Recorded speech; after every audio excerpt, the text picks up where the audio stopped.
Good afternoon. Let's start.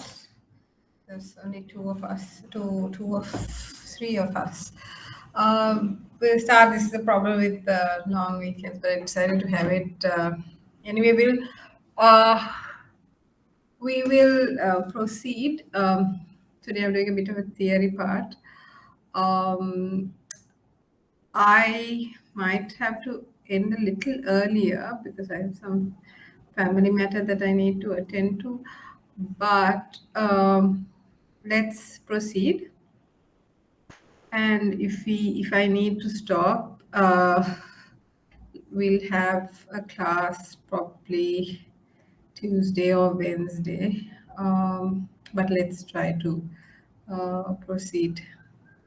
Right. Um,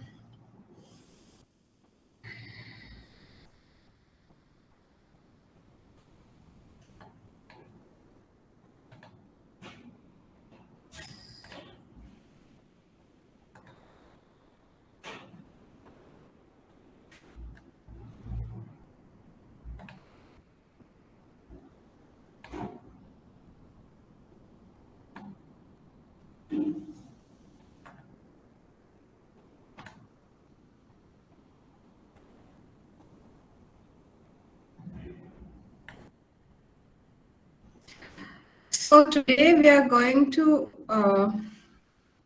look at Fintech Innovation. So we will go to some theory. Now, last week we looked at how to identify a fintech innovation. So now we look at the theory. I wanted to first touch on some examples that you would be familiar with, so that we can come to this, and then we can look at we go back and we look at sort of uh, larger examples, sort of at a more intricate detail, because I want you to have this theoretical basis when understanding the applications. So let's just start with what we did last time. Do you all remember what we discussed last time? Did I share that the last? I'm not sure, guys. So, do you remember what we did last time?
So, last time we looked at how fintechs work, right?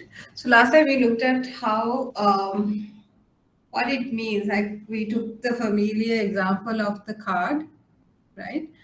And then we looked at how technology replaces or creates an efficiency in the process, right? Now here we don't need the card anymore. The card gets displaced. So something is getting displaced here. Now everything, when we go to the new picture, we see that something is getting displaced, right?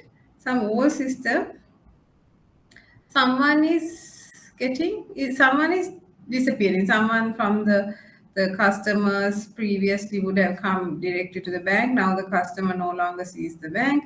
The customer no longer sees the card. Um, Now there's a payment service provider, a new third party has come into the picture. So the business model, so that every time someone new comes in, what happens is someone is getting paid, right? Some part of the commission gets divided to a new person, right? But that is because they have a bigger saving, they will capture a bigger market. Um, can can someone does someone remember what benefits the payment service provider this person coming here means?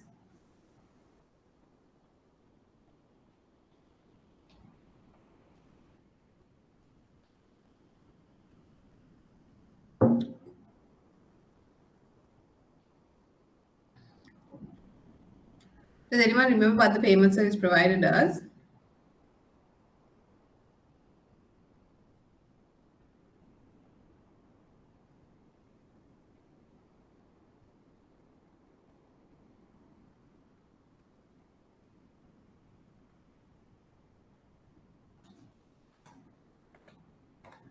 Anyone remembers what the payment service provider does?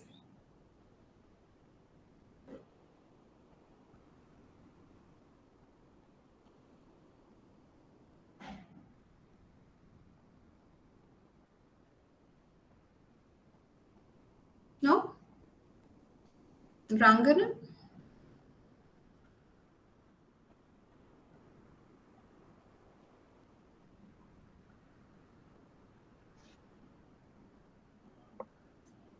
Providing the technological support to complete the transaction. Yes, but there's something else that they're doing to the market, to the different merchants. Does anyone, that is the important point that we need to. They are on behalf of banks and providers. Uh, they are marketing it on their own, so that the banks does not have to go and market their products in rural or whatever the areas. They are the ones who are marketing on behalf of the banks. Something like Yeah, so that's correct. That's when we look at it from the market side. Then when we look at it from the business side, um, a lot of merchants who otherwise can't afford, you all know. So, the internet payment gateway, if a merchant comes, do you all handle it from your level or do you send them to head office? Uh, if if a merchant has an e-commerce, do you have any merchants who have an e-commerce presence?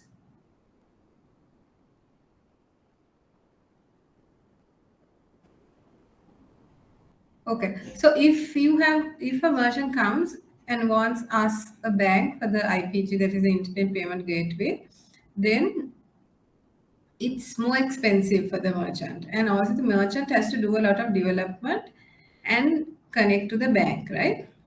But with these third-party service providers, it's very simple. They have done the hard work, right, for the merchant. So the merchant has a very simple integration to their e-commerce site, right? So even the e-commerce website developer has a very small integration to things like the WebEx Pay here. It's a small integration, so it costs less. And what the payment service provider does is that person will go and get a lot of merchants because they are going on low value, high volumes, right? So that is the business model, and that is the main thing in this fintech thing. There is a lot of cost saving. That is the main thing you have to remember.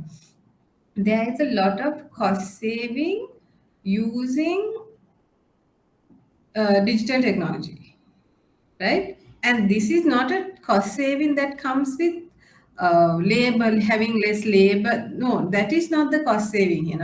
Traditionally when we say, oh, when we automate, we are saving a lot because we are having to pay less human resources. We have to buy less bulky machinery and all of that. Here it's slightly different. Here what it goes back to the merchant and uh, the low value classes, right? Like retail merchants, retail customers.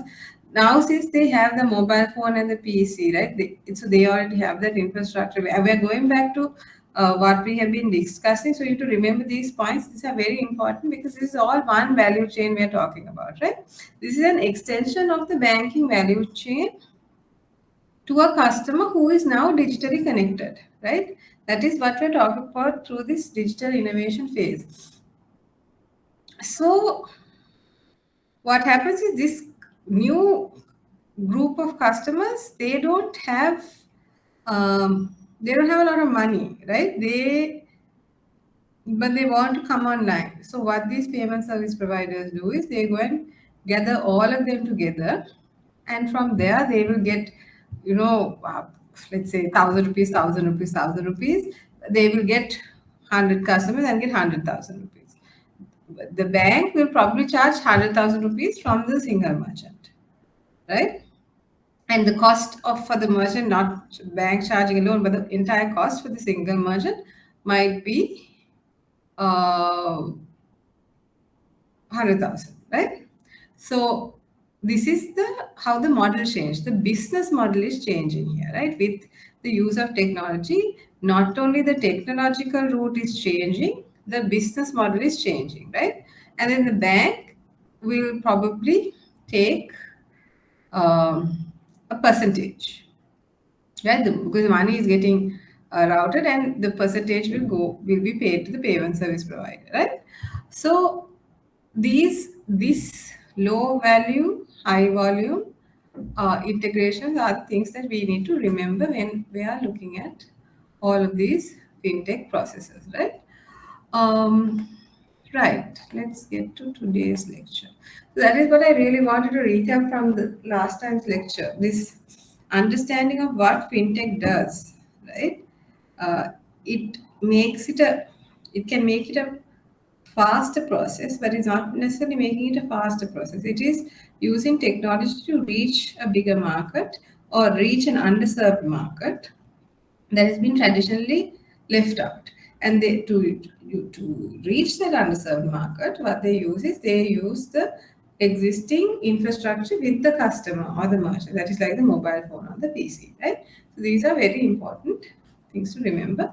Now, when we are going to the theory, we need to remember these points, and we will see that this is coming from theory, right? Any questions?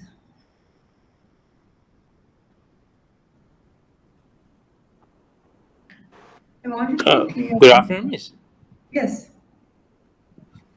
Hello. Yes. Yeah, it's all good, but I just have one small question. Like, it's not like related actually. So like, we doing this subject.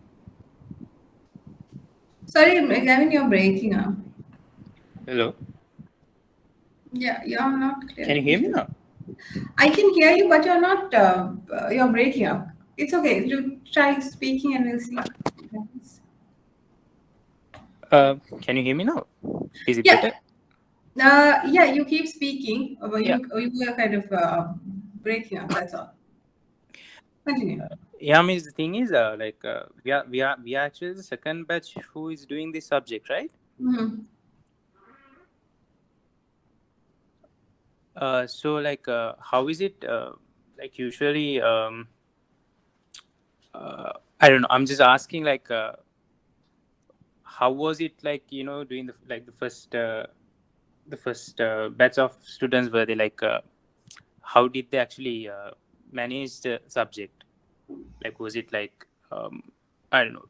Were they able to grasp it like quickly, or I'm just asking a rough idea. Yeah. So Like when it comes to exams sorry. and So like, did they like do well, or like, how is it like the standards and all? So with the last batch, which was the first batch, we had a bigger group. There was a bigger group, and there were a lot of sort of experienced students as well, in the sense of experienced bankers.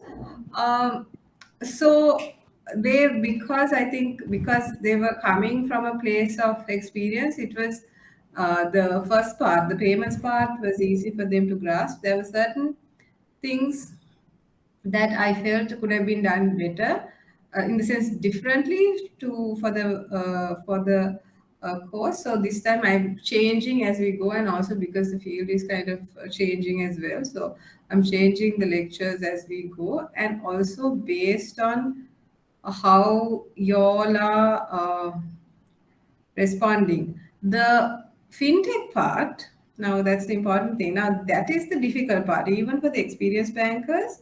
That is the difficult part, because in banking we don't do fintech, right? Though fintech is there in banking, most bankers are not involved in fintech. The fintech work is done at the moment by a small group in the bank. So even though your banks are doing fintech related work, and that work will become mainstream very soon, and a lot of it, the products are getting integrated, you won't see it uh, specifically. So for you, it's a new concept, but you don't have to worry about it because globally it's a new concept. These are not sort of 30-year-old, 40-year-old theories that we're learning.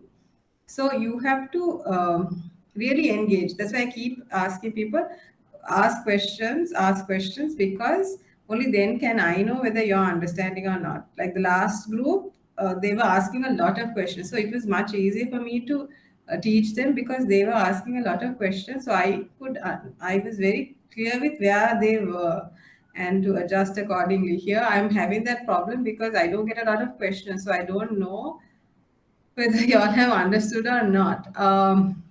Because I can't see you either, so I don't have much feedback. So that difficulty is there because teaching online is not easy.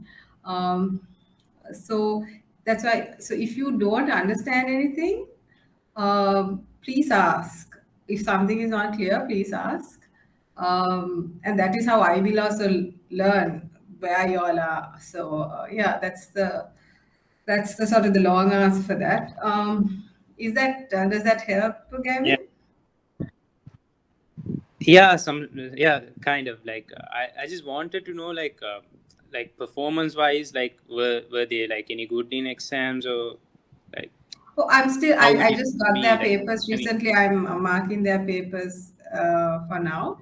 Uh, so so it generally, I mean, there is is like a huge sorry, sorry, right? sorry, Sorry, sorry. you What you did go. you? Yeah, you were saying? So they are. I'm No, marking I their mean like, papers. Yeah, yeah, Kevin. Sorry. sorry, I keep interrupting, I guess. No, I was just asking, like, how would it be like for the exams and everything, just to get a small idea, that's all. So um, I think in general, people who participate perform better because they have the questions clarified and they have listened uh, to the discussions. That's what I noted. So I think that participation is important. And because as I said, there is in this topic, it's not sort of a theory thing where there is a part that you can memorize and write, but there's also a part that you need to understand a very sort of a new concept. So it's better so I think when you participate better, the performance is better. at the exam level. That's something that I noticed. Yep. So that's that. Yeah, shall we proceed? Okay, yeah. Yeah. Yeah, sure. Okay, thank you. Yeah, sister. Excuse me. Yeah, materials are not shared with us. But I short of? I thought I sent all the things. Just let me know which one is short. Because I don't know which one you're short of. At least I have shared. I think I shared all of it. I might have missed because I go into sort of one lecture, two pieces. I don't know whether one piece is like dropped off. I can't see what you all see from that time. If there's something missing, just let me know. only 2 materials are shared. Why is that? I will check with Karnika because I generally share all these things now. This one also I've sent it to him. I sent it just before the lecture. But all the lectures I've sent, I see what has happened, Visista. Thanks for letting me know. Thank you. Right. So today's one, did you all receive it? No, if you can share the materials with a sequence number or something, I think we can track it. Otherwise, we are also They not are sure what we have. numbers. Once I saw a material was shared twice or something, so in the earlier days, but once again, we'll have to go back and look into that because it is not that clear the way they are sharing. So I will just check on that. I will go through all the lectures and then see what is missing. The second one I sent it because during the lecture I decided to make some changes. That's why I share you all and up because sometimes you see when I'm teaching you all, I suddenly decide to give you a little extra information. So I'll check on that. I'll check what has happened. Thanks for letting me know. But you all can see the screen, right, when I'm sharing the presentation?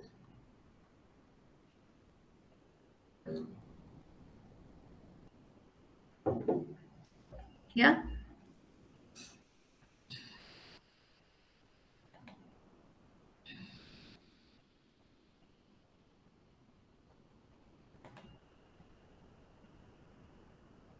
Yeah, Miss, can see the screen. Okay. So I'm going to go today. This one, let me just give me a sec. So this lecture, has it been shared? No. Do you all make notes while you all are listening? How does that work?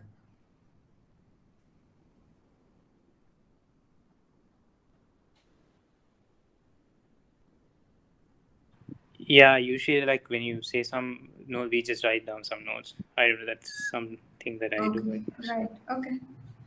Okay. Right. I will proceed with this one. I'll just send a message to Kalinga. And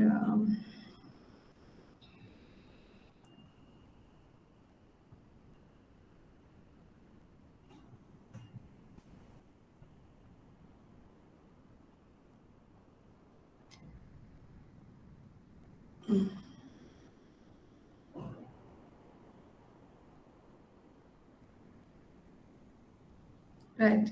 Right. So today we are looking at innovation, right? So we're looking at what does innovation mean. So you can either look at the screen or not look at the screen, but what in your head does innovation mean?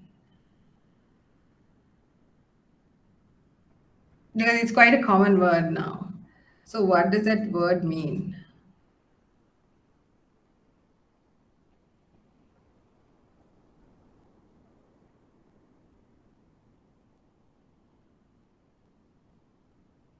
Now, with all that we studied, I think it's easy if you don't look at the screen, what does innovation mean to you?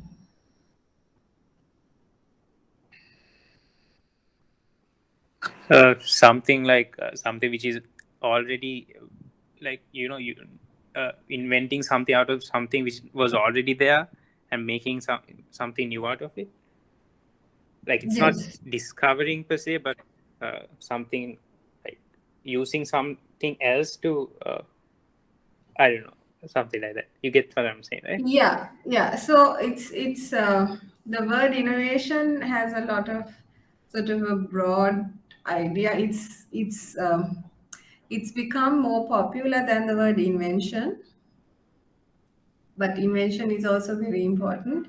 Uh, Innovations is sort of doing things in a new way. I think very simply put, um, it's a sort of a doing sort of a practice oriented. There is a operational aspect to it, so you won't have like it's not like a whole new it's not an invention, right? You're not coming up with something totally new. You will make either small changes or a big change, but through an existing system. So that understanding that innovation and invention are two different things is useful, right? And in sectors like banking, we will see more innovation than invention, right? Banking per se, the concept has not largely changed, but the way the service has been given, has been delivered to customers, um, is changing. And in the last, as we saw in the um, earlier earlier uh, lessons, they are happening faster in the recent years, right? So the change is banking was relatively unchanged for a long time, the way banking service was delivered.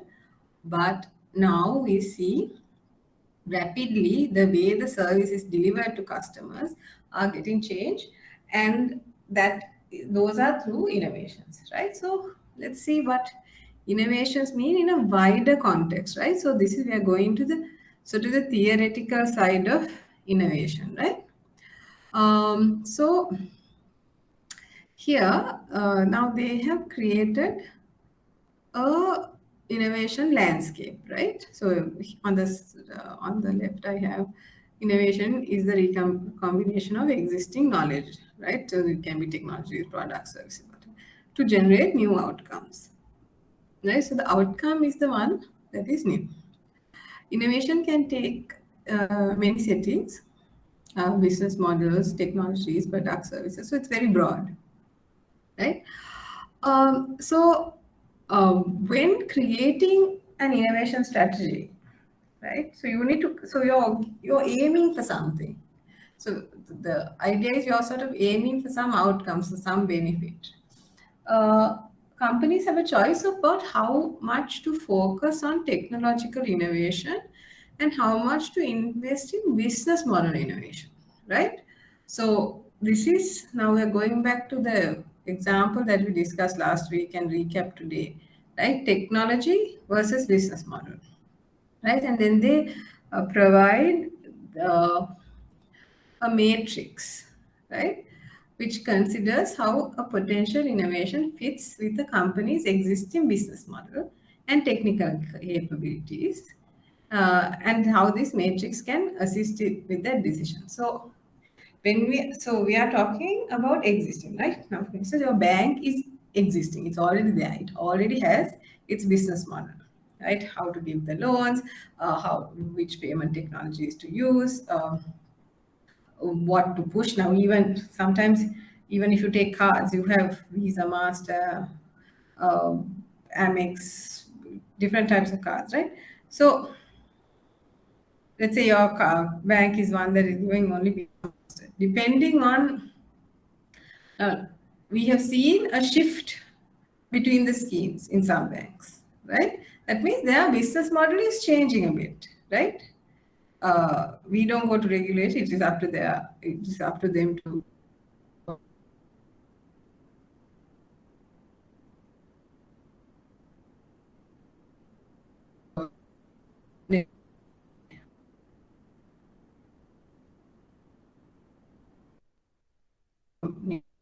right? That means now the company is having some change going on. The bank is having some change happening, right?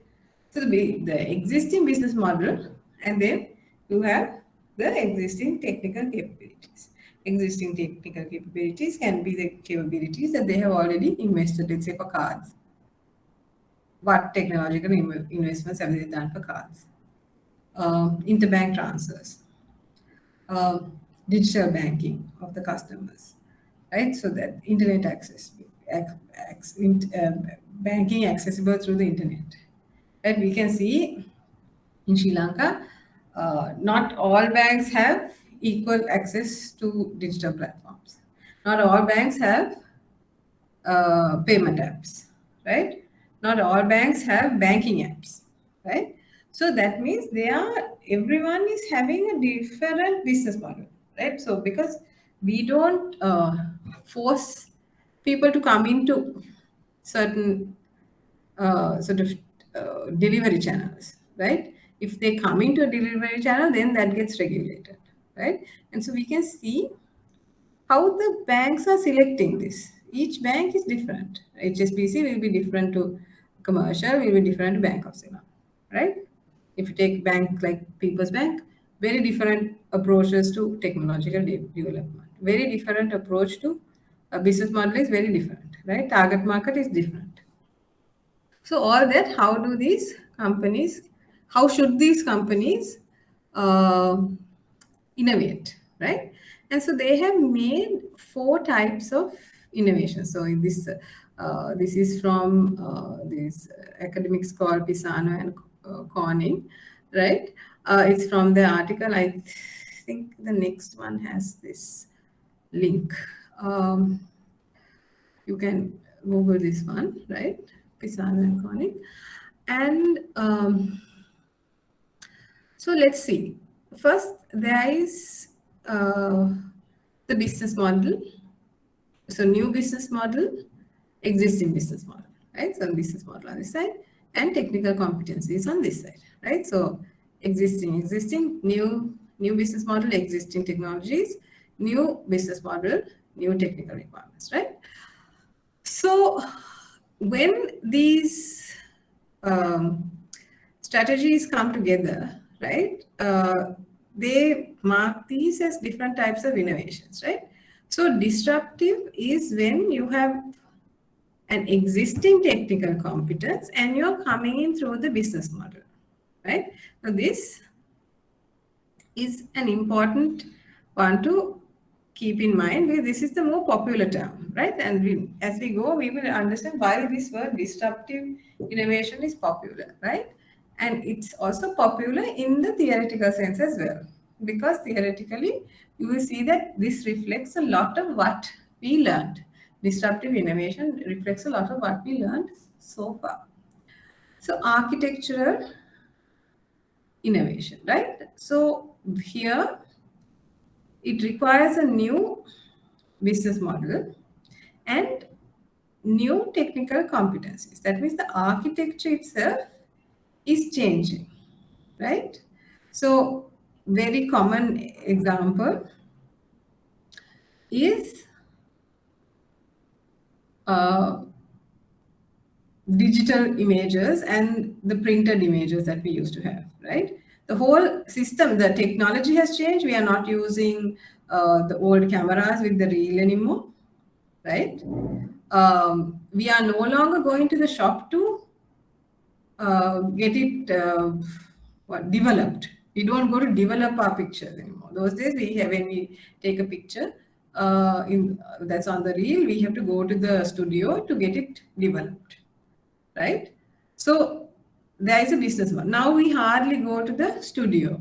Now, if we like some pictures that we think are better, we will go to the studio and get it printed, right? So because of that, even studios, what has happened to the studios now? Have they closed down? What has happened to the studios?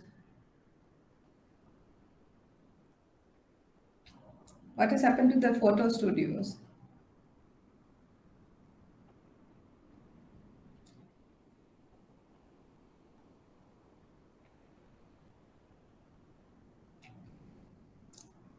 They have lost their business.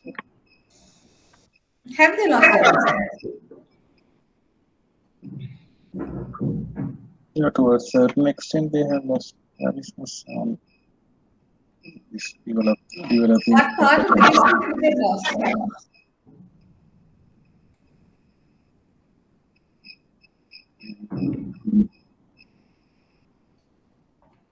They have lost a part of the business, but they are not. You have a lot more cameramen, right? You have more hired cameramen. Now everyone is a cameraman, a photographer. Right? What has happened? Something has happened to that industry. What has happened?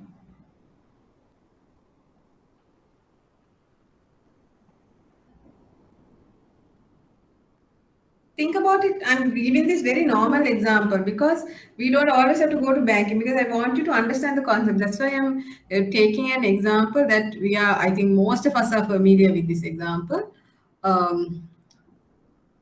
What is now changing?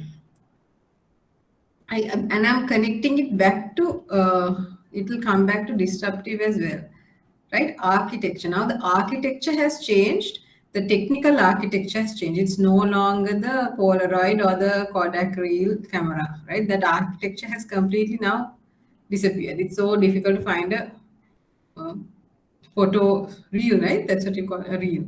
And the business model of photography has changed, right? So no longer we are going to the shop to uh, get the photos developed. Now, who has made this architectural innovation? Let's go to that. Now, who has made the architectural innovation? Which companies?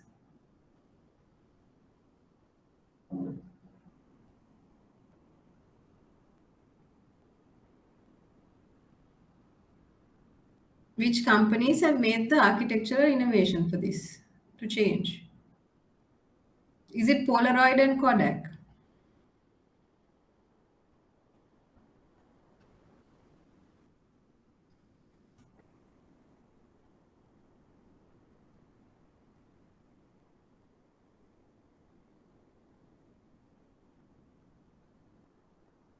Is it? Think about it. Who has which companies? We know we all know the answer to this one.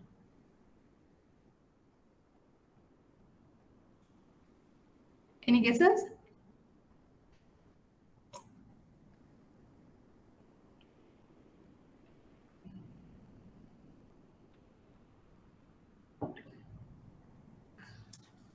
Which companies have created a new business model and new technical competencies in the digital imaging industry?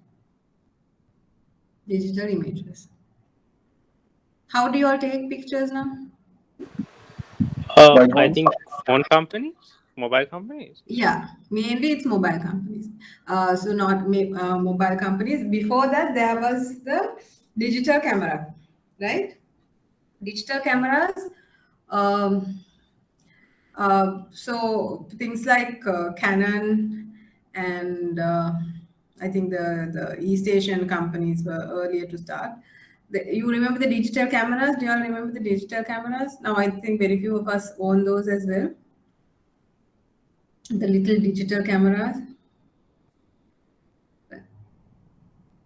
So people like Canon, they moved out of the real method and they brought in the digital camera, which you can then first you have a USB card and you can, or you have that memory card and you can put it into your computer and it reads all the pictures. So now you don't need to develop it, right? So there has been a technological innovation. And then the present technological innovation, the next wave that we had was phone companies realized, hey, this is a digital technology. I can put in a little camera on my phone. Phones didn't have cameras before. They realized, oh, I can change my phone to include, because the cameras were getting more and more advanced. The camera, it was no longer, it was getting smaller and smaller and smaller. They realized, hey, we can just add this little camera to our phone. We already have the device. We have a device and we just can need to, and camera is also rectangular, phone is also rectangular, right? So so for the person who's taking the picture, it's not a big change, right? You're still on on a rectangular device you're taking, and on the digital camera also we no longer use our eye to focus. On the real camera, no, we used to keep our eye, right? We focus with our eye, but then we stopped focusing with the eye because we used to start looking at the picture. Because the technological change, we could see the picture on the camera itself, right? So the phone guys realized we can adopt this, right? We can change. There is a technology that we can easily adopt, right? They have to make changes. You remember when the camera phone came, it was a big deal, right? There were technological changes. They required new technological competencies, but more or less they could make that connection because they were on a digital platform and the camera was also on a digital platform. And a new business model, right? So they were then the camera companies. Now if you look at more and more, if you look at your phone, on the camera they will say, some fancy camera company name is there, right?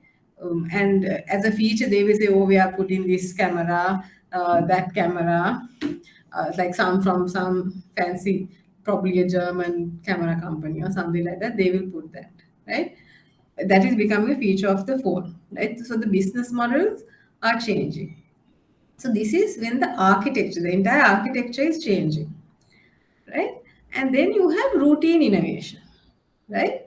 So existing business model, existing technical competencies, right? So this is gradual incremental innovation that happens, right? So we have disruptive things that are disrupting. It has a new business model. Architecture, both are new, right? Technology and the business model, both are new. Then you have routine, right? Every time, to stay ahead of the market, you need to innovate. You need to come up with something new. Why do you need to come up with something new? Because very soon your competitors will, even if you have a patent, right? Your competitors will start developing something very similar, right? They will sort of stay out of the patent area, but anyway, 10 years is max you can hold on to that. So because of that, it's very competitive. You need to make incremental changes, right? So there's routine innovation, right? So even in phones, we can see there are constant updates coming, right? So these are small innovations that give it more value and make it easier. Now, uh, I recently ran an update on my phone, and it was a feature that I had always wanted. Like when the camera is on, the a light or something to be on. When the phone is functioning in a certain setting, some indication to be there. And now they have developed that, right? So they have developed that feature, and it was something that I always thought should be there. And now they have, with all their market research and all of that, they have come up with that. And I never asked the phone company to come up with it, right? So that means they have figured it out through whatever means. They have come up with that innovation. And very soon, all the other phones will have similar features. I don't know whether all the other phones already have similar features. I've been using this phone for a very long time. So that sort of routine innovation is another part. And then there is radical innovation, right? Where the technology is changing and we see it a lot. in sort of more tangible industries like biotechnology, aircrafts, that's telecommunications, more tangible industries, right? The um, radical innovations. Now, of the three types that we discussed, what for this one, this disruptive innovation, they have given two exam. I'm not going to go on open source because I need to teach you what open source is. But for ease of understanding, we'll go for these two, right? The business model.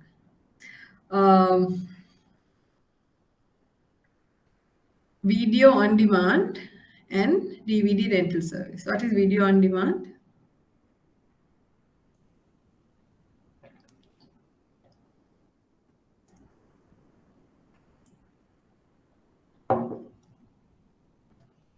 What is video on demand?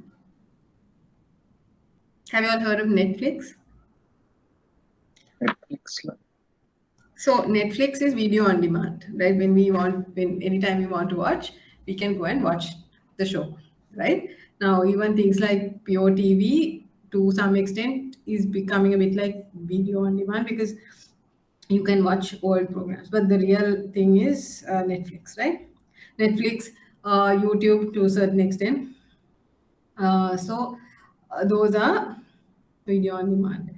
And who did they disrupt? The DVD rental service, right? So DVD also, it's a digital video, right? It's the same format. The format of the video has not changed. It's just that we don't have to rent the DVD, right, through the internet, which is an existing technical competency. Now we already have the computer at home, right? The company, instead of setting up a shop like a Netflix shop with a lot of DVDs, they decided to store all the videos on their end and share it through the internet, right? So earlier form of this was video sharing. There were, what were the famous video sharing websites that we've seen? Is it Torrent or older days? There were these websites where people would upload videos online, and you can just, I mean, most of them were pirated, but you can go and watch it, right? It's the same concept. Like the concept, technologically, the concept is similar, right? Netflix has stored all the videos in their hard drives or their servers or whatever we don't know, right? I mean, we could know, but for here it's not material. So they have stored it with themselves, and through the internet they are sharing it with us, right? So they are using existing technical competencies and sharing it with a new business model. Now, Uber, Pick Me, similar sort of idea, right? So what the existing technology is, you have the app, you have the car, they're all there. The business model is you are not a hired driver, you are sharing your ride, right? So that is that. Now, open source is free software, right? So if you go on the internet, there are things called open source software, right? And then people can take the source code and everything is available. They can take it and develop it, right? Now, others are open source versus proprietary software. The reason I didn't sort of proprietary is where you buy. Now, Microsoft software is proprietary, right? We have to pay a license fee to use Microsoft, right? Here, open source, you don't have to pay a license fee. So I didn't want to stress a lot on open source because I had to teach you what open source is also. I think Netflix and Uber are like easier examples. So, right. With these three, so I said radical is not so relevant to banks. So where do you think, can you give me some examples of these types of innovations that we've seen in banking and payments?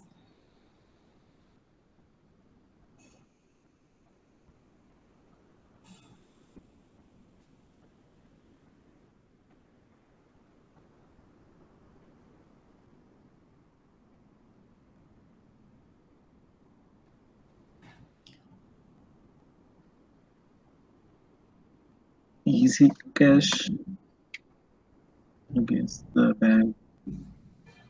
bank product. Yeah. Easy cash. Where can we put easy cash?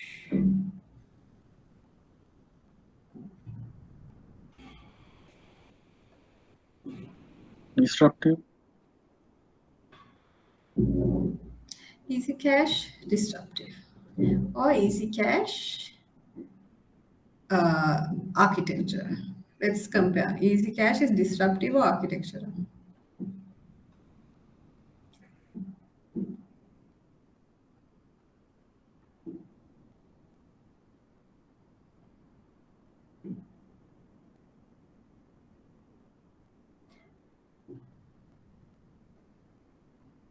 Is it disruptive or architectural?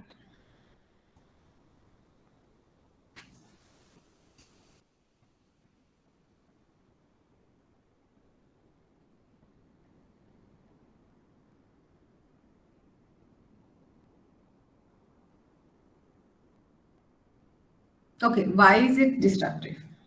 I think that's an easier question for you. Why is it disruptive?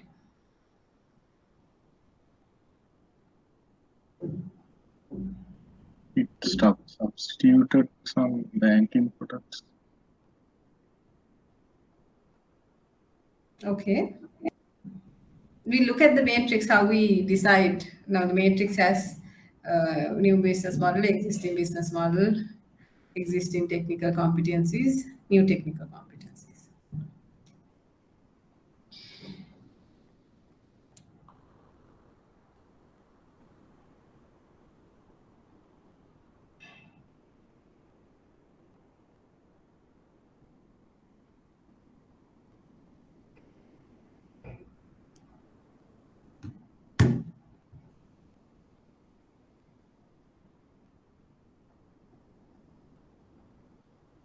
The app of dialogue, my dialogue app, yeah, you allow the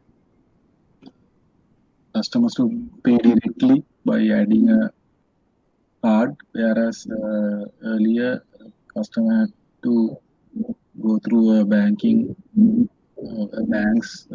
app and make the payment to dialogue, and now dialogue is offering their app to make the payments by linking cards to the app, like something like that. Is disruptive, I think.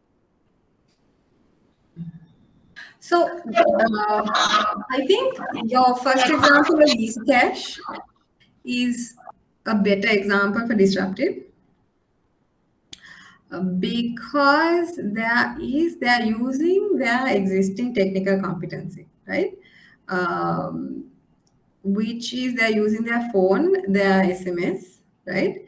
Uh, and their telecom network, right? They are not, Easy Cash doesn't come into the banking network, right? They do have to have a bank account where they maintain, as I explained in the section where we were talking about Easy Cash, that where they have to maintain the custodian account balance has to be equal to the total of the all the Easy Cash wallet, all the balances of the Easy Cash wallets has to be the same amount has to be held with the bank. But nevertheless, the Easy Cash model itself is running on their existing technology, right? The existing telecom technology only it's running, but it's a new business model of offering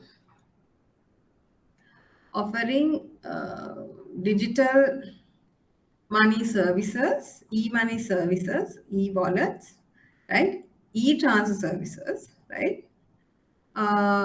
To a small group of a low end, like a low cost alternative to the banks. Now, if the type of customer who uses easy cash, right, like domestic servants or anything like that, then for them, if they wanted to do the e-transfer, then they will either have to go to the bank or they will have to buy a computer or get a mobile app, which are fairly recent. At the time Easy Cash came, neither of those options were, more apps weren't there at all.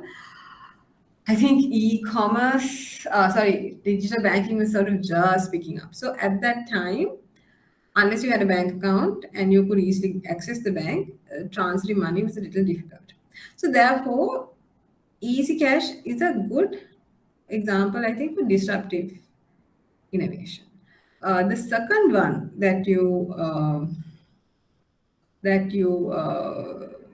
stated, which is the Genie app, right? Are you talking about the Genie app or the in-app payment, Rangana?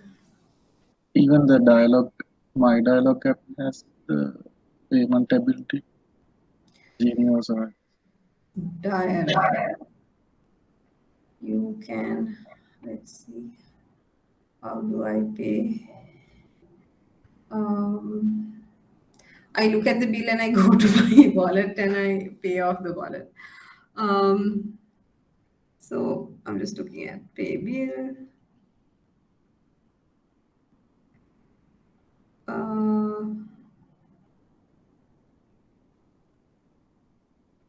Pay. So Visa, Master. Is that what you're saying? Easy Cash, those options. Yes, yes. Right. So those options,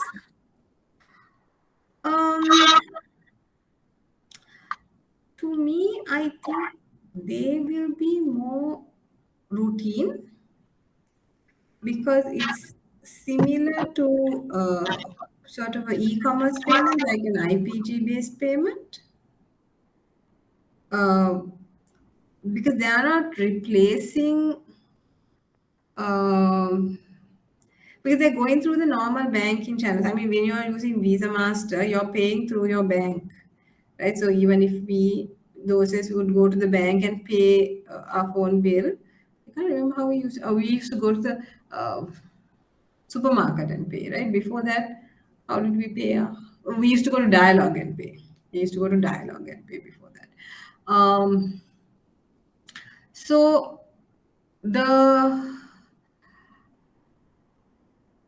why did you say it was a disruptive innovation?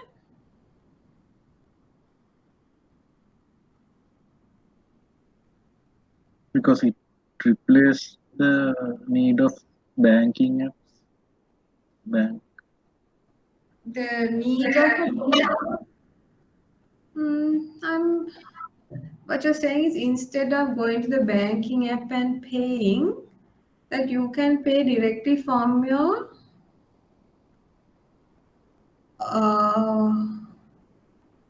Dialogue, is it? Yes. So I think this is a very good example for us to understand the sort of the finer points of this, right? Now here, I think if you all have your Dialogue, if you all have Dialogue phones, you all can look at it uh, now itself. Now it says pay. Now it gives Visa Master, right? The options are Visa Master Amex. The reason they give Visa Master Amex is because Amex is only issued by two banks, right? And the system is different, right? Whereas Visa Master, they go on a sort of a common system, right?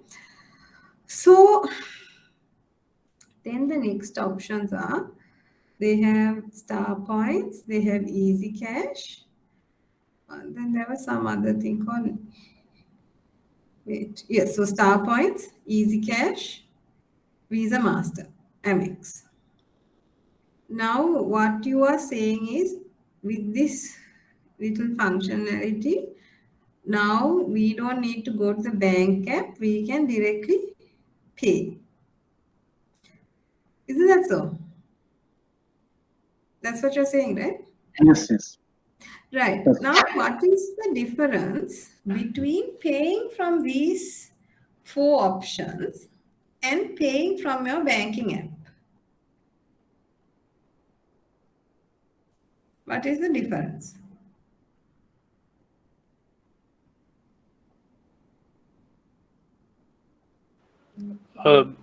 So in that, you usually don't have to like specifically go and type the amount that you have to pay. Like let's say that you have a outstanding amount, you can straight away just select pay bill and just go and pay the whole amount. I don't know. Maybe it's more convenient in some ways. Yeah. No, you're correct. Now, yeah. So when we are paying from now, what Dialog has, Rangan, is like a normal internet payment gateway sort of model, right? So anyone who has an e-commerce site, right? Like if you go to Kapruka or Daras or Singer Online or whichever store, Spring and Summer, all of that, you will have these payment options: pay by card. This is of course because they Easy Cash is theirs. They have put Easy Cash. Star points are things that we are already now. Two things are internal, right? Easy Cash is also kind of internal for their system, and star points are directly internal to the phone itself, right? So we get star points by using the phone. Right, I hope all of you have dialogue phones. Otherwise, the star points are the reward points. So if you don't have a dialogue phone, what star points are, it's on using the phone dialogue. Sorry, on paying bills, dialogue gives you some points for paying the bills, right? Which expire at the end of the year. So, and you can use it to pay other dialogue services, and they have related merchants that you can go and buy certain things, right? You can donate it and all of that. That's what subpoints are. So they are all payment methods, right? Now, if you take the banking app, as Gavin said, that is a interbank transfer, right? Directly we are paying from our bank, real-time transfer, right? So, and then of course, banking apps have other little conveniences, like you don't have to type in your mobile phone the next day. You just have to go and type in the amount and send it off, right? So, what Dialog has done is not, from its business perspective, it's made it easier for the normal customer to pay, right? It has not really disrupted anything, because Visa Amex Master means you're paying through banks, right? Because banks and finance companies are the issuers of these cards. You're still paying through the bank. Only thing, your way of accessing, instead of accessing it through the mobile app of the bank, you are accessing the bank account, you're accessing your bank account through the card. But you're still paying the money that is in the bank, right? The bank still gets a part of the fee. Actually, it is more profitable for the bank when we use the card and pay, because that's when the MDR gets split, right? The Dialog will pay the bank some amount, the acquirer, and the issuer gets some amount of money when we pay through the bank, right? Of course, through the card. Of course, if we use SEFs, then there's a 30 rupees. But here in most of these payment apps, they don't charge the 30 rupees for utility payments, right? They take it, it mimics a card transaction. So then there is no innovation such there. I can't spot the innovation. By far, it will go into a routine sort of upgrade of functionalities. It might be an upgrade of the business model, where their way of getting money. But here again, you're not, again, remember, your way of earning money has not changed. You are not providing a new service.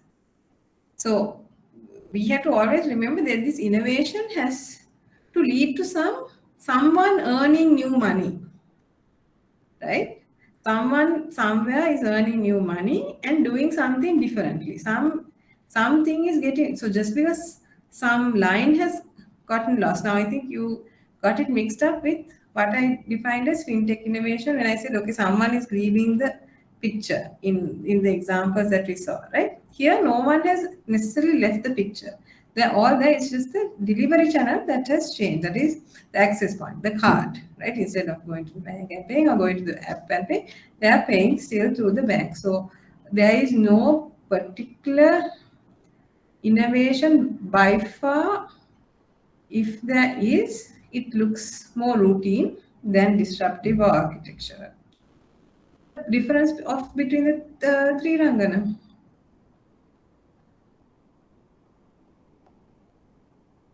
Yeah, I think you are right. Okay. Right. So that were two good examples because one directly fit into disruptive and the other we were able to discuss what is not that, because we have to be able to distinguish this what is not. So sometimes we might think, oh, this is an innovation, but it is not an innovation. It is a normal or some added functionalities, right? They are not, there is no new outcome as such, right? Enabling a payment method is not a sort of a new outcome. It is just making it simpler to collect people's money, because still the same group is paying and the same group is receiving here. Any questions so far?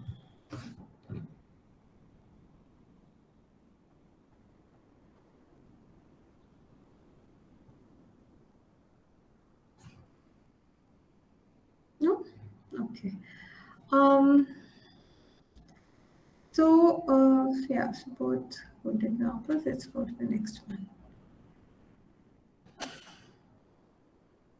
Right. Now we're coming to disruptive innovation. As I said that I told you to keep this in your mind because this is very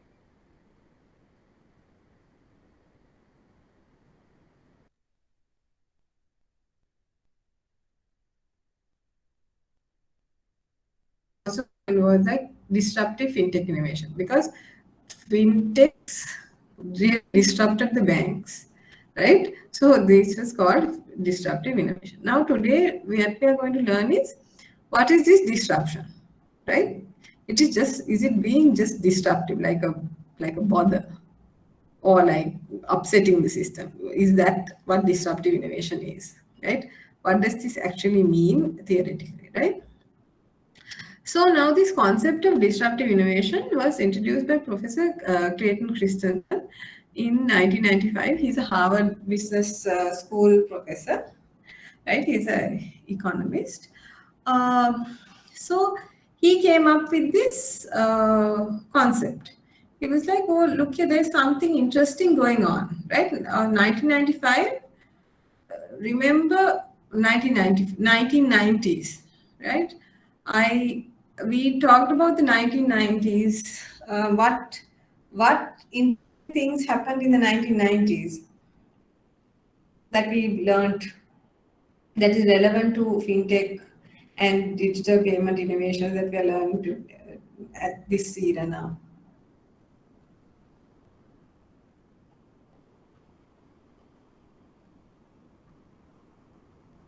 Some important, interesting things happen, and actually the change, a lot of what we learned, the basis is, you can find the basis is in 1990s.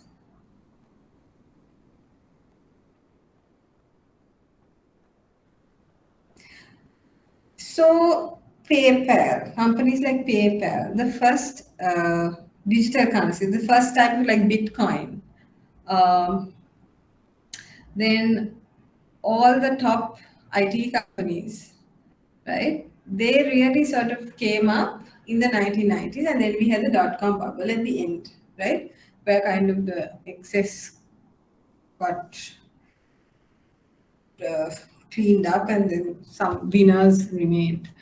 And those winners are sort of leading the industries to this date. So it is in this time that Professor Clayton Christensen observes this pattern, what he calls disruptive innovation, right? So this word is really used now, but it is from 1995, right?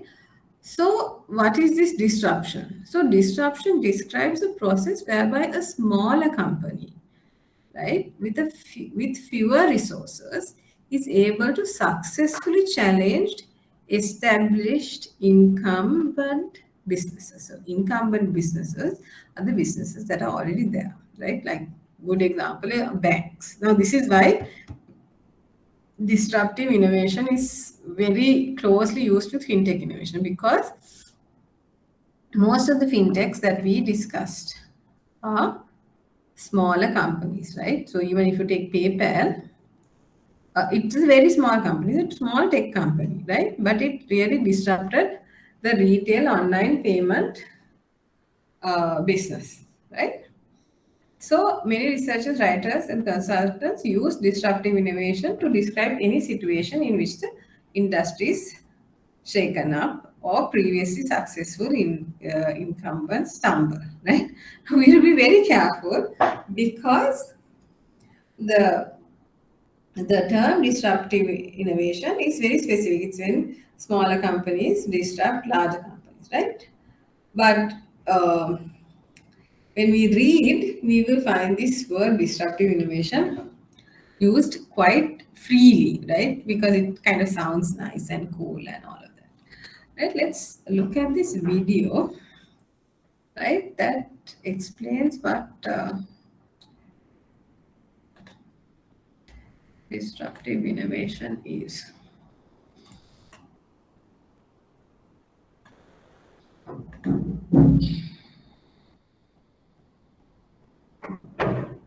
What has happened?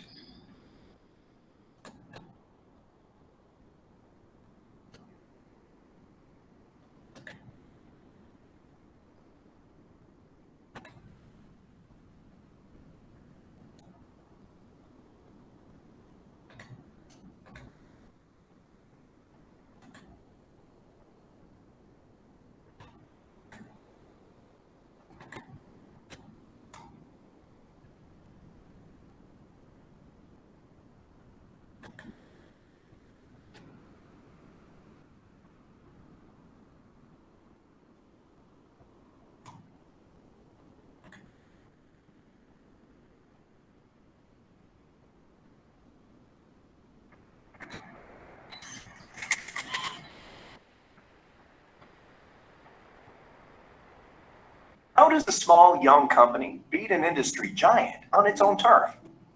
Through what Harvard Business School professor Clayton Christensen calls disruptive innovation. It works like this. Big players focus on sustaining innovation, upgrading existing products and services to attract higher paying customers. But soon, they start to ignore all the regular customers who just want simple, low-cost alternatives. That's where the entrepreneurial company jumps in with that basic offering. The big guys stay focused on more profitable customers and begin to overserve, adding bells and whistles no one wants to pay for. Meanwhile, the disruptor improves its product to appeal to more people. By the time the incumbent notices, the disruptor has already started to take over the market. The classic example is the steel mini mills, which first produced low-quality rebar, then moved to sheet steel, stealing business from the large mills that had been dominant. More recent disruptors include car makers like Toyota and Hyundai, which launched with economy models, then added luxury features and brands. The only way for industry giants to fight back is by launching their own disruptive innovations. To succeed, they must treat the project as a separate unit with a different business model and growth expectations. Ask, what job do customers need to get done? Segment customers by job, not by product, market size, or demographics. And develop basic, low-cost ways to get the job done. That's how Procter & Gamble came up with Crest White Strips, a cheap, do-it-yourself alternative to an expensive dental service. Disruptive innovation creates new markets and reshapes existing ones. To achieve growth in a fast-changing world, you want to be a disruptor. Don't be disrupted.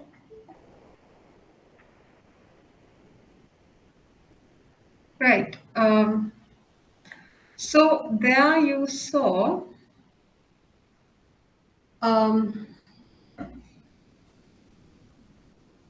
the now the Toyota example. Can someone explain what the Toyota example was about and relate that to a bank?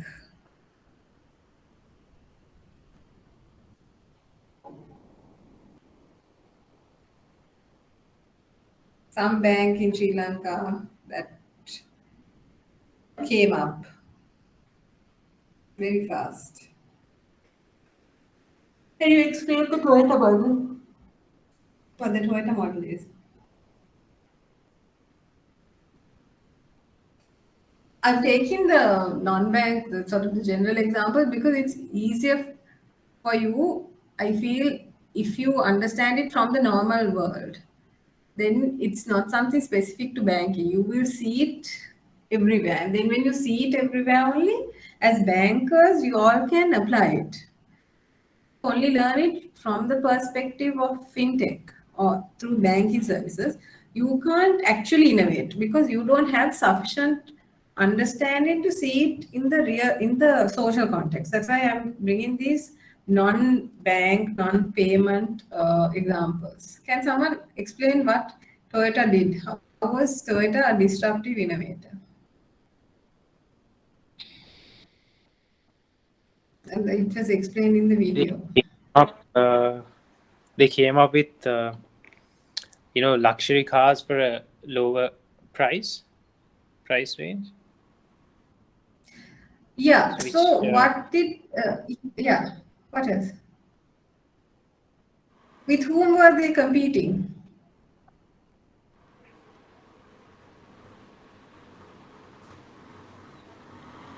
With whom was Toyota competing?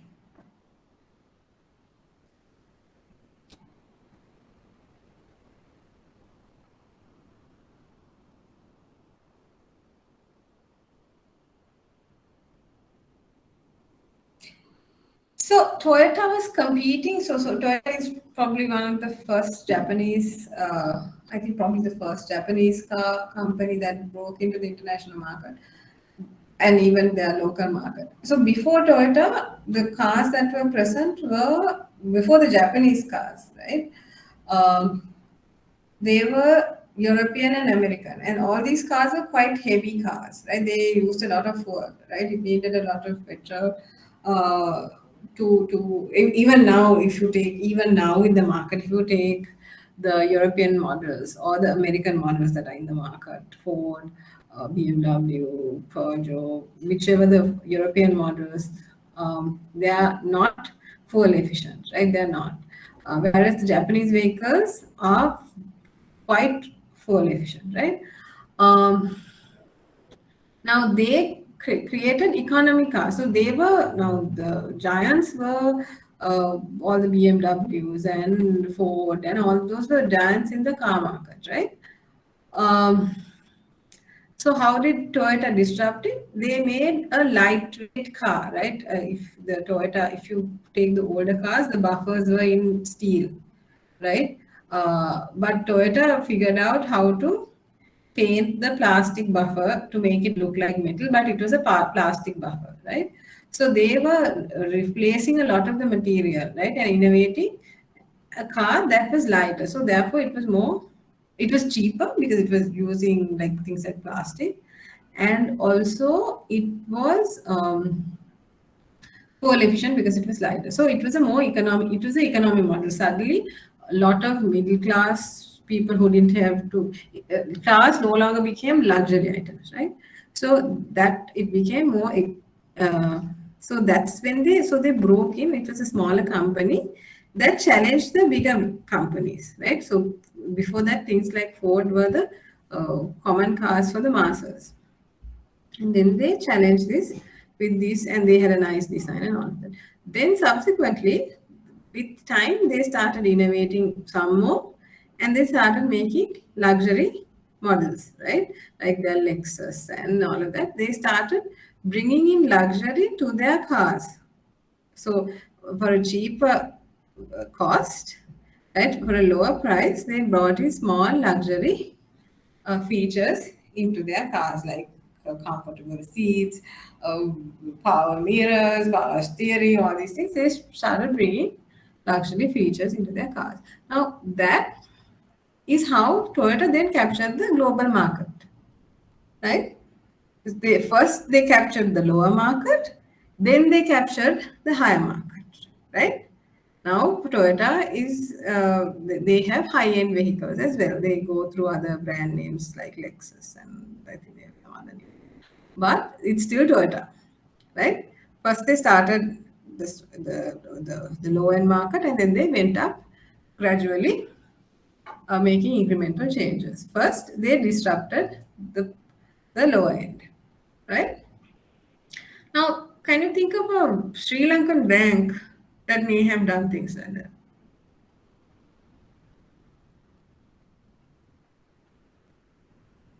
That in a short period of time they grew.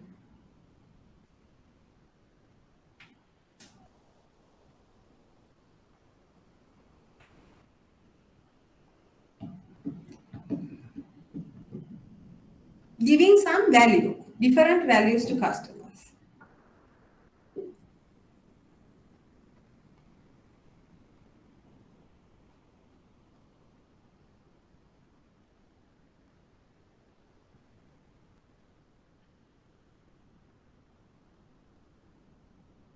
Can you think of, because at one point Sri Lanka had very few banks, right? The state banks and then the older banks like HNB. Um, can you give some examples? Because now we want to apply it back to the banking industry, what we are learning.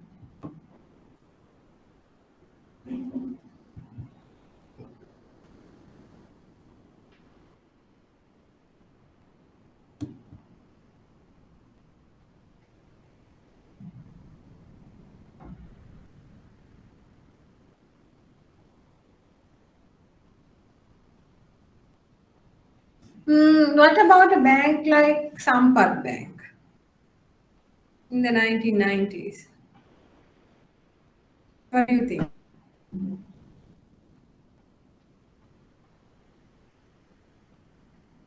Do you think it was disruptive?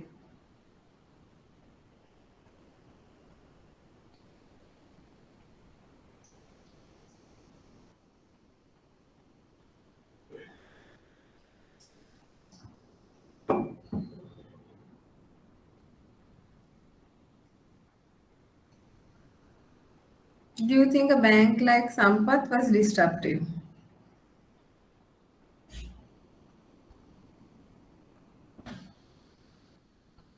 You mean with the introduction of cards and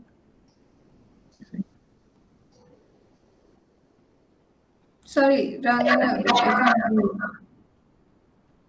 you mean the innovation that they did with cards and ATM machines or something like that? Yeah.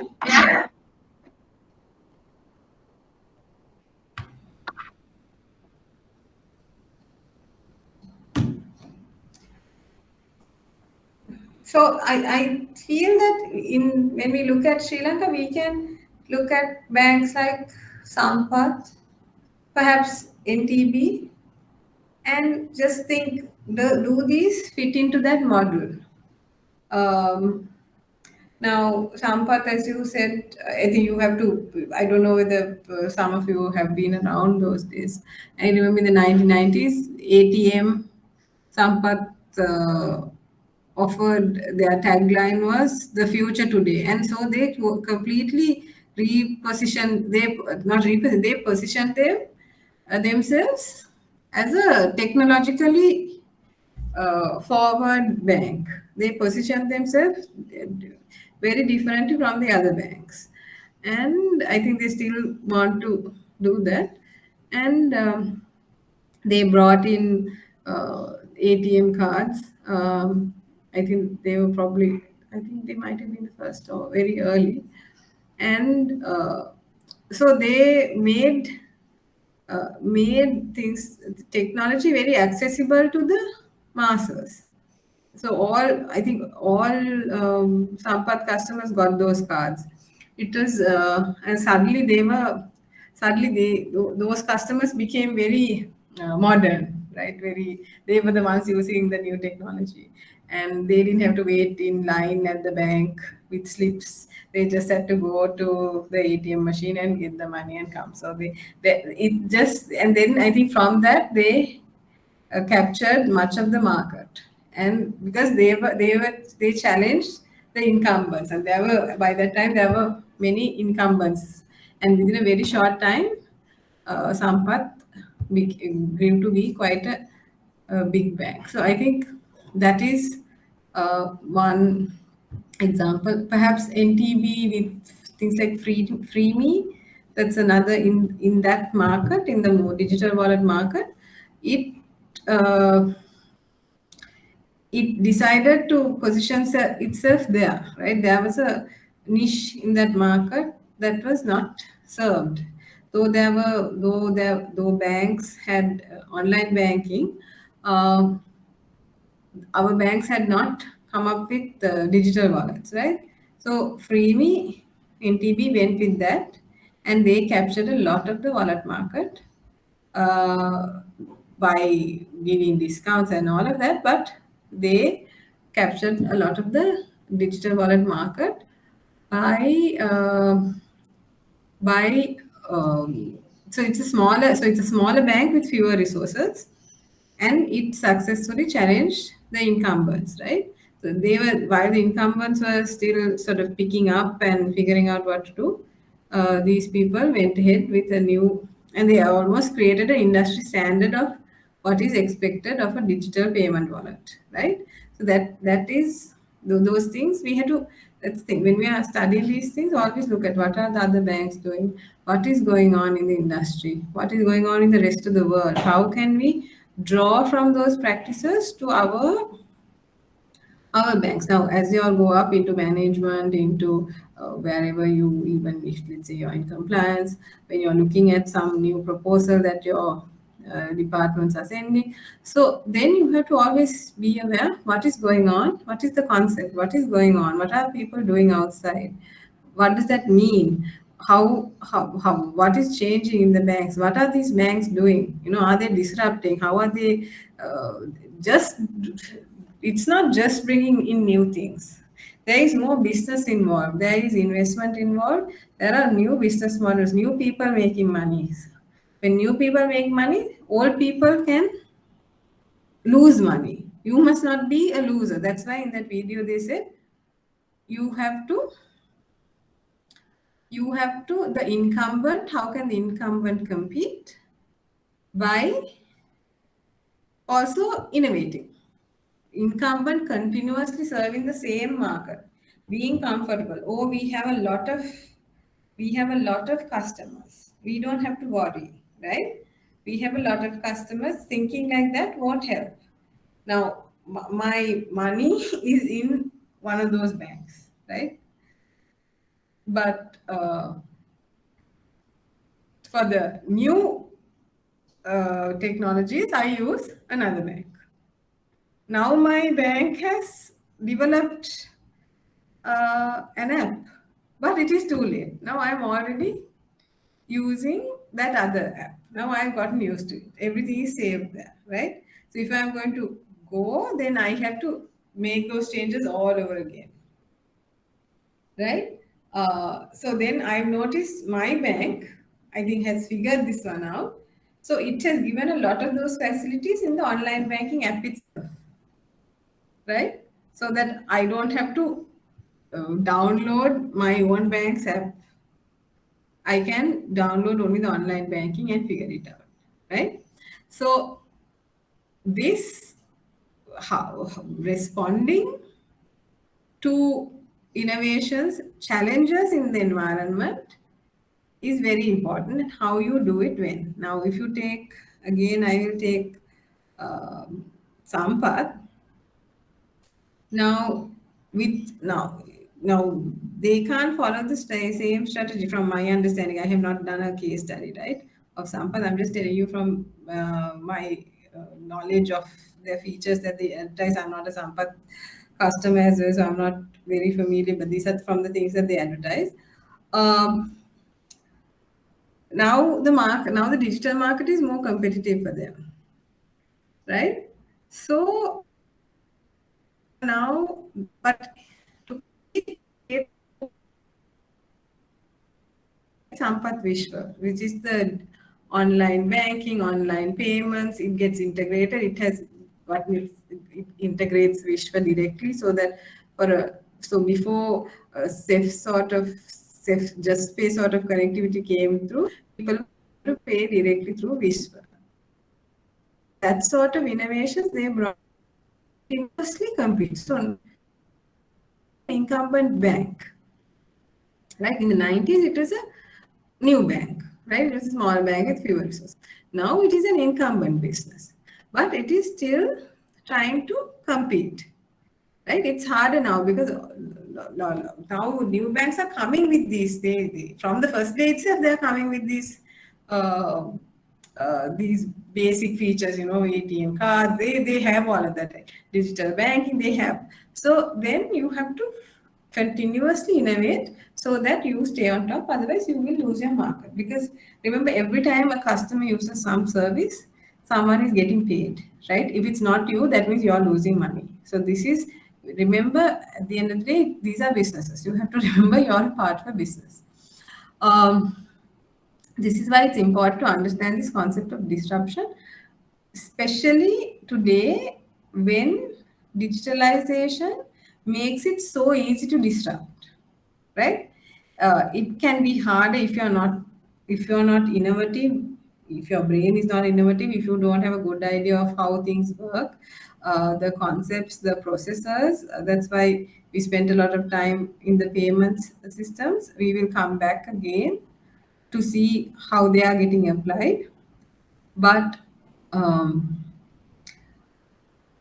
you have to have the domain knowledge plus an understanding of how innovation, technology, how they get applied in the real world, in the context of banking, in the context of payments.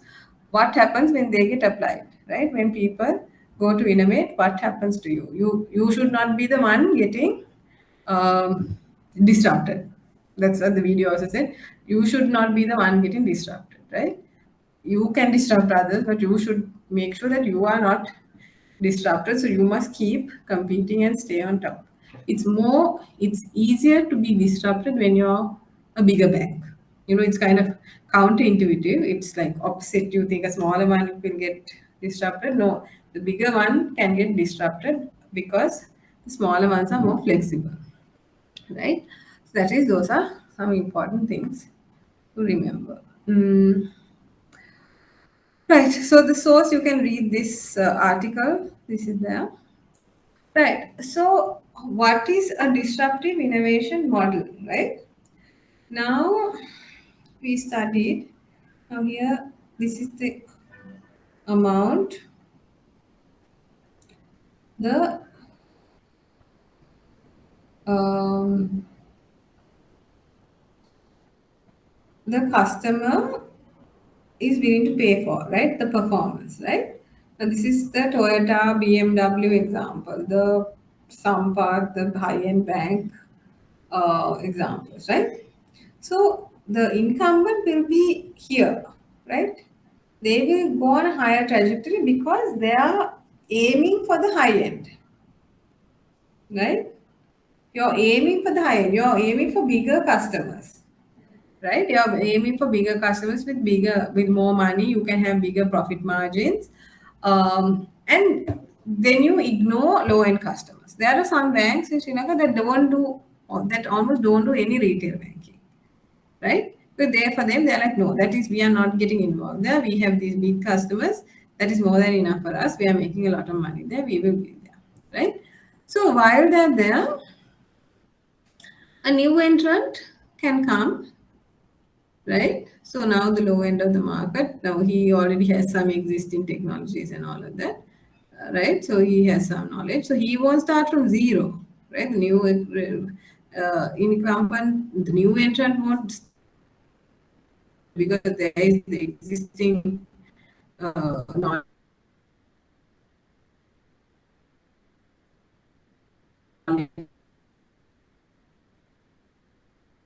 serve, right? The incumbent is not serving this low-end group, the small value customers, right? The banks were serving people who had enough money to come and put it in the bank, right? Or who had a lot of business where they would open LCs and things like that. So banks were primarily targeting this group. And then this guy comes along and he keeps building his, because with time the product performance is developing, right? Now if you take easy cash because it's a easily identifiable example. Now easy cash, when it came, it was like, what was easy cash? Like we didn't even know how to use it because we had to go to the shop and open an easy cash account, tell the shopkeeper, and then whatever that you do is little feature phone, you go and give some money to the shopkeeper and he will top it up, and then a small SMS will come to your phone, and then you will transfer the money through your phone to your relative somewhere. Relative will go to the shop and take the money, right? And then use it for whatever. Now that was the basic easy cash and cash model. It is same in M-Pesa, all these other e-money systems, right? So this is where they started. But now with time, we are seeing, now if you look at today's easy cash, it's completely different. It's a completely different, the core business model has remained, but the delivery channels, right? The services that it is offering, right? It has completely changed. It's moving towards the mainstream, right? It's moving towards the mainstream. Now, Easy Cash is kind of like an app, right? You can make transfers, you can pay bills directly from that app, right? And you can it's connected to webs, just the way you can pay your dialogue bill. You can pay so many other merchants online using Easy Cash. They have cash deposit machines, right?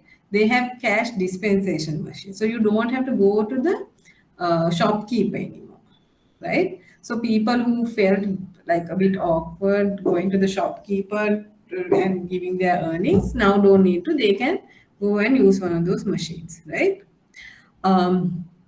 So in that sense, Easy Cash is becoming more and more mainstream, right? It's now getting also, it has a Lanka QR, it has all these other facilities, right? So now what is happening? It's heading this way, right? And once it develops more and more capabilities, the product is constantly improved, it will be able to hit the high-end market as well, right? Then it has both the low-end market and the high-end market. Whereas this guy only has the high-end market. And when these people now, they have developed all these low-cost models, right? And even then, when they go to the high-end market, okay, when they have a low-cost model, for loyalty, they will stay with the incumbent. But if they start trusting the new entrant, they will use it, right? So this is a very important point for bankers to remember. And what happened post 2008, bankers didn't know this. They thought that this was invincible. Only around 2014-15, they realized, hey, this is happening to us, right? We are going to get knocked off. So then they quickly started innovating on their own and buying up startups, putting up incubators. They had a lot of capital, right? Banks have a lot of capital. So they have capacity to change, to correct their mistakes, unlike small fintechs, right? So this is an important trajectory to remember. So what have I written here? Incumbent businesses innovate and develop their products and services, for most demanding and profitable customers, right? When all of you all are from the bigger banks, you all can understand this. Incumbents tend to ignore the needs of those down market, that is the low end of the market, like the less profitable, that is low profit margins. Then entrance target, that is the new entrance target to meet the low end needs at a reduced cost compared to the incumbent, right? So the new entrance model is a low cost model, right? Because they are smaller company, they have smaller resources, they use technology to come up with a solution, right? Incumbents don't respond to the new entrant, continue to focus on the profitable segments, right? New entrants will eventually move up market by offering solutions that appeal incumbents' mainstream customers. Now, that is the most important thing. That is how you lose your customers when the new entrant, with time, has developed some new capabilities, right? And now your old customers are also thinking of the new one, right? I think with MDB Freeme that happened. Once the new entrant has begun to attract the incumbent's business mainstream customers at a large, like en masse, like wholesale, disruption occurs. Now that is when you get disrupted. When the challenging company or the bank takes your customers like wholesale, right, en masse, right? And then you start losing your business. That is what disruption means, where your business is disrupted. You have lost some earning, right? Any questions on this?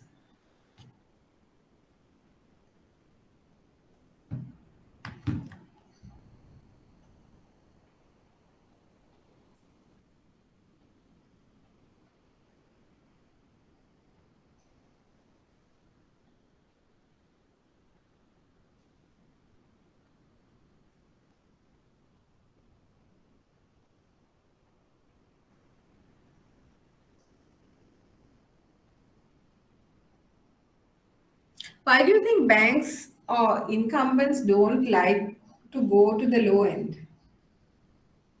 Why is the low end sort of globally underserved?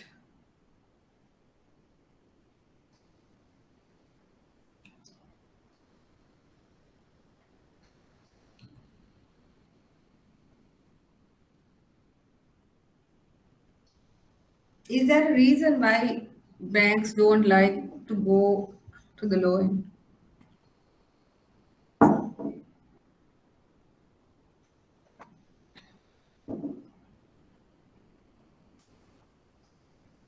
Now, when you all are looking at customers, if you all have a poorer customer and a richer customer, how do you all choose between the two customers? Let's say they're asking the same thing and they're ready to pay the same amount.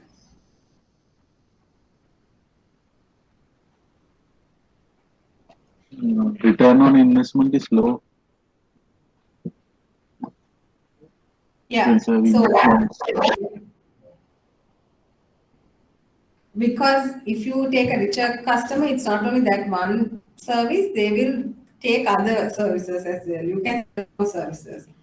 Whereas if you take a poorer customer, that single service might be the only one that that person uses.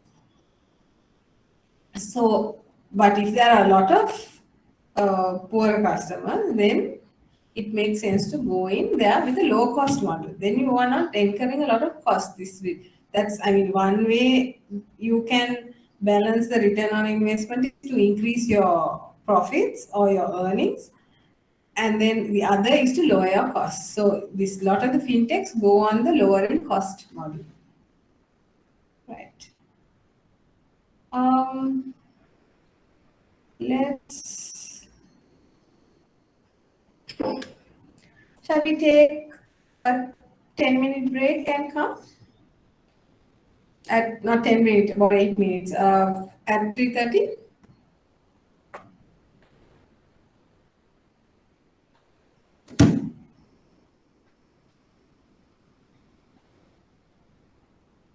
So let's come at 3:30.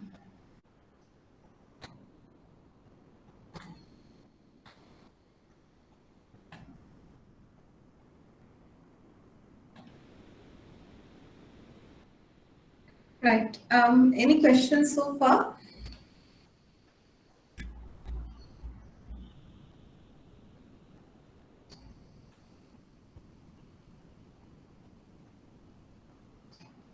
Any questions so far?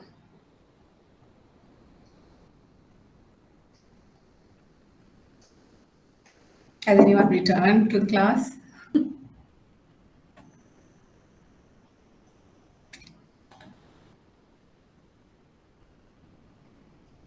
Kevin, are you there? So far good, miss. All right. Okay, Yeah. right. So we continue.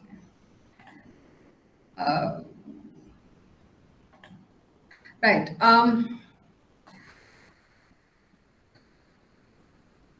Right. So when we are looking at how disruptive innovations work, right? So this is very important. Especially most of you are working at big banks. So you are working in a place that is likely to be disrupted. You can also, who knows, you might start your own thing, which could be disrupting some existing business model, not a bank. You might not be, you won't be able to disrupt and get rid of entire banks. But what in disruption, what happens is you slowly start from the periphery, from the low ends, the underserved areas, and then you yourself sort of become an incumbent, right? You are a new entrant. You enter the mainstream, and then you become a new entrant. So if you take Sampath, NTB, there are several banks who have become sort of fairly good in the not when I say good, like they have continuously held fort and sort of they continuously try to innovate and stay forward, right? And we can see some players who are moving in to the financial sector, right? For instance, if you take Dialogue, they started with telecom. They had came into Easy Cash, right? Now they have something called Dialogue Finance. So you can see now they're slowly their trajectory, right? And these are not, I'm not saying this out of research or anything, these are public facts. And the reason that I'm giving out very publicly available information is to show you that you yourself can see what is going on in the market if you observe. And then with this knowledge, you can see what exactly is happening. Is this a disruptive innovation? Is this an architecture? Is this a routine innovation that is not really disrupting anyone else's? They are just going their own journey. Like BMW doesn't go to disrupt markets per se. They are going their own journey because BMW is BMW, right?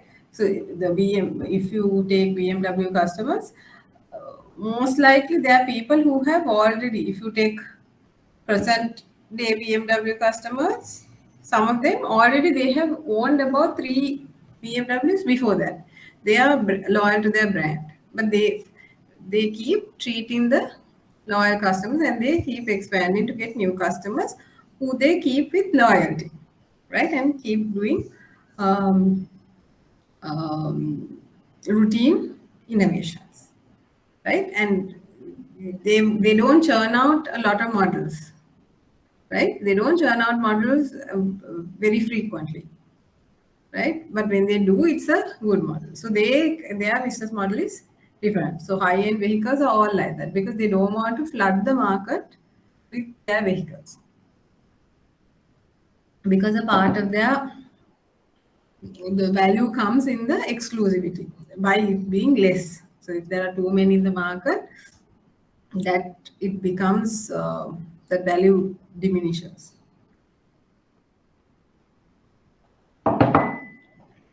Right. So how do you disrupt? Right. So how does this disruption process happen? So generally, you have low-end footholds, right? Exist because incumbents typically try to provide their most profitable and demanding customers with ever improving products and services. So, what I just explained about BMW, right? They are continuously improving the products and services for their customers. They are profitable and demanding customers. They keep improving, right? So, HSBC has a lot of high-end corporate customers, and they will continue to service them in a different way than what the other mainstream banks with a lot of retail customers do. They improve their products on a different trajectory. Their relationship management is different, right? The way they treat their premier customers is different. The way other banks, even though they try to have premier customers, it is not the same, right? So that their business model is on focusing on something different. Now, if you take and therefore they pay less attention to the less demanding customers. So if you have a normal card, you might not you will be happy with whatever deals they give and you will continue, right? Or not continue. It doesn't matter to them because that is not their profit center. Their profit center is another group of customers, right? But this creates a set of customers who, if you just give them a bit more, will become easily loyal to you, right? Um, So incumbents offerings often overshoot the performance requirements of the latter, right? That is, they are giving us too much, like the less demanding customers, too much, right? This opens the door to a disruptor focused at first on providing low-end customers with a good enough product, right? When you with a good enough product that is affordable, right? So we are not very profitable, we are small margins, therefore they give us a good enough product and we are happy with that, right? So then this is where the car Asian automakers example again comes, right? So this is the concept of low end footholds, right? That is how the disruptors enter the good enough product. Most people, they want a car. They want a safe car that will take them from A to B with a reasonable speed and at a reasonable cost. They are not looking for, heated seats or leather seats or cruise functions. They are not looking for those, right? They can drive their car by themselves. That is enough for them. So then, if you get to that market, then you can get a big volume. The marginal profit is less, but with a big volume, you can enter the market and make profits. So same goes for the examples that we discussed. So new market footholds. Then disruptors create a market where none existed. Put simply, they find a way to turn non-consumers into consumers. Right now, Christensen, Rain and McDonald in their paper in 2015, they give the example of the Xerox machine, right? So Xerox is a photocopier, right? In Sri Lanka, Xerox is not so popular. It's very popular in the US to the extent that they call photocopying the photocopy machine Xerox, right?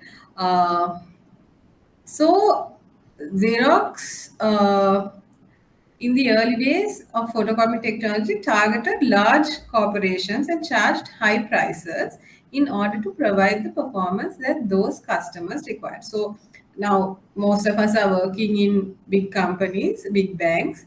right? Big institutions. So we know this. We know what exactly they're talking about. These big, bulky photocopy machines. I think most of us have seen it. We are probably using it even now.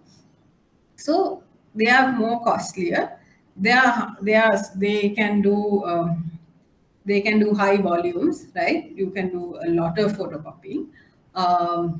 They're heavy duty, but they're costly, right? We can't have those at home. It's very inefficient to have one at home, right? Then school librarians, bowling league operators, and other small customers were priced out, right? So normal people can't buy these big bulky machines. They require a lot more ink, a lot more paper, a lot more current, a lot more space, everything. Had to make do with carbon paper or mimeograph machines, right? Carbon paper, you know, where you keep the carbon and you make a carbon copy. Um, and then in the late 1970s, new challengers introduced personal copiers, offering an affordable solution to the individuals and small organizations at a new market was created, right? Now we know this. Now I just googled this one, right? Portable photocopiers, right? So from this, which had to like this bulky machine, this moved to this one. Now our normal printers, our home printers, which we connect our home computers to, almost all of them have the photocopying and scanning function.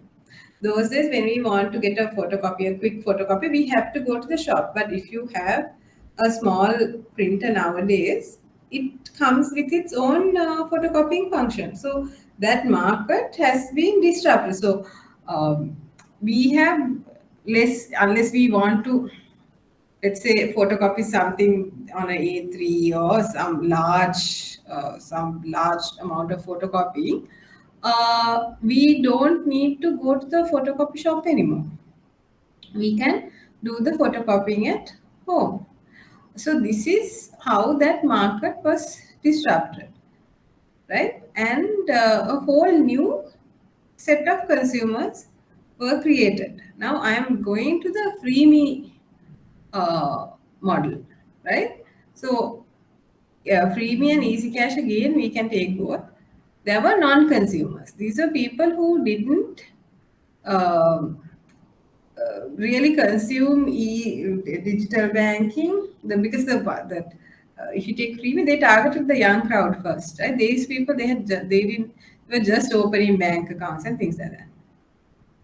So they didn't have big accounts. They had a small wallet where they can just quickly transfer small amounts. And then they made almost people who are like non-consumers into consumers. Same with Easy Cash or Mcash, right? Non-consumers into consumers. So this is another way that disruptors find a market. This is the same. So two sides of the same example, right? Of a similar example, right? Low end means the low end customers, right? And here,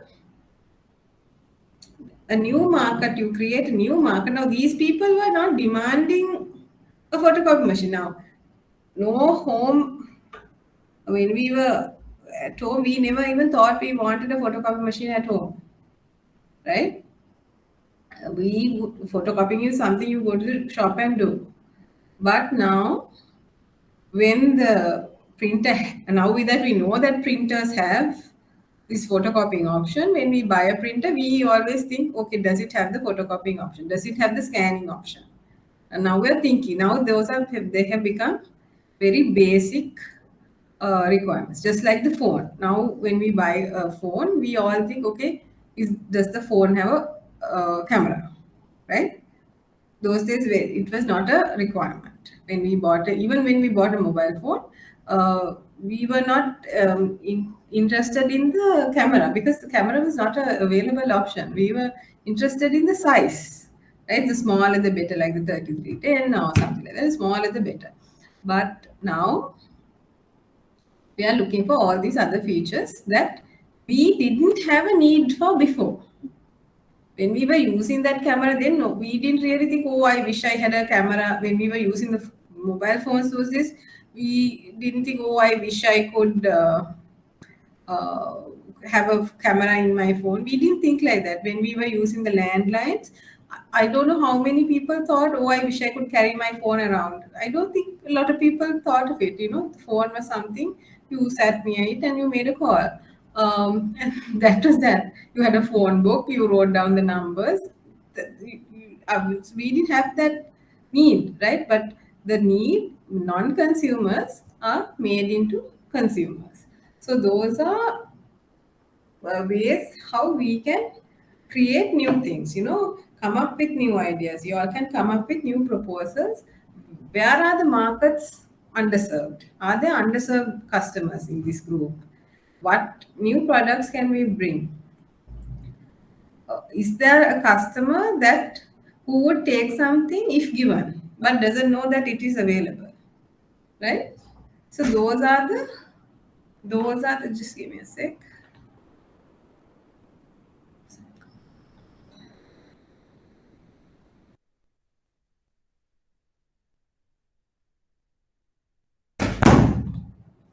Sorry. Yeah.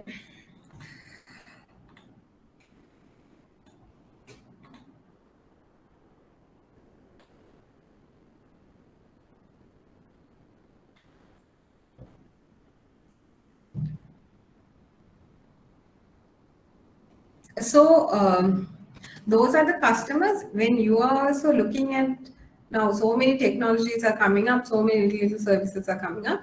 You have to always see, okay, is there a customer who would use something but is unaware that they can use something?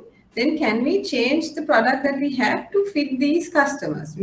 Make it smaller, make it cheaper, in a way, cut some, the size or something, and then you create a new market. Create a new set of consumers using technology. This is why we are learning this. You can see this day to day, especially when you're working in the branch and all of that. You can see what can be done. Um, so disruptive innovations are initially considered inferior by most of the incumbents' customers. Now that is another interesting point, right?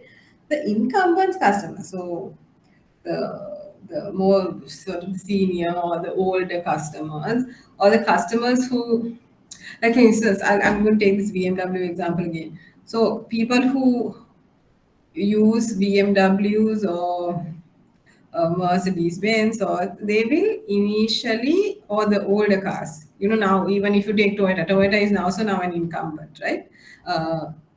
When the new car comes along, they will say, oh, those are inferior cars because they are newer. And actually, they could be because they are going for a low end market with a good enough product, right? So they have cut costs, right? So certain features that are in the incumbent product is not in here because to cut the cost, to make it good enough for that low end customer, they will change it. So they will initially consider it inferior, right? Typically, customers are not willing to switch to the new offering merely because it is less expensive. Now, that is another important thing to remember. Just because we have digitally created something and just because it costs less doesn't mean the customer is going to do that. Now, I know some bank customers, um, no matter what, they will go to the bank and give a check and withdraw money. For them, every other mode of withdrawal is inferior. They are not sure, they don't trust it. This is the only way they trust withdrawing money, right? Even during COVID, they would wait until the lockdown ended to go to the bank. They don't want to have a card. They don't want to have a card. They don't want to have digital banking. They don't want anything. They go to the so that means they're maintaining current account as well, right? These are not business customers, right? These are normal like retirees and all of that. Then they maintain the current account just so that they can go to the bank and give a check and withdraw money. Do you all know such customers in your banks? You all have such customers.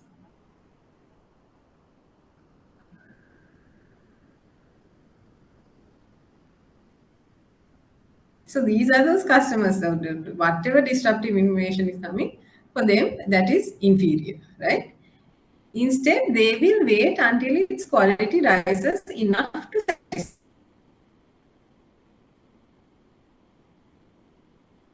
satisfy them, right? Now,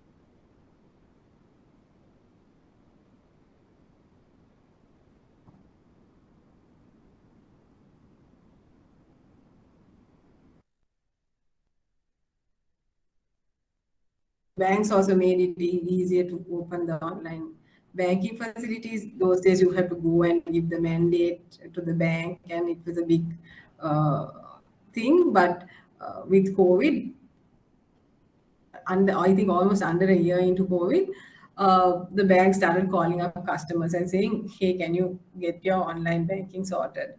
We'll help you over the phone," right? And so the quality of the product has now risen, right? It has risen enough to satisfy them, right? Once that happens, they adopt the new product and happily accepts it at a lower price, right? This is how disruption drives down prices in the market, right? So once the customer moves, right, to the less expensive option, the market has to come down. Now, if you take high-end cars, again, I'm going to high-end cars, we kind of see that happening because the middle-level cars like Hondas and Mazdas and even Toyotas, their luxury features are increasing, right? So at a lower, so sometimes the very loyal customers will keep going back, but the not so loyal, the loyal customers, but who with time they can now see, okay, this is changing, it's they can see that the qualities are changing, so they are switching. And then when they are switching, that high prices that they kept gradually come down, right? And they become more affordable, right? So those are the reason I keep giving car examples is because visually we can see these things.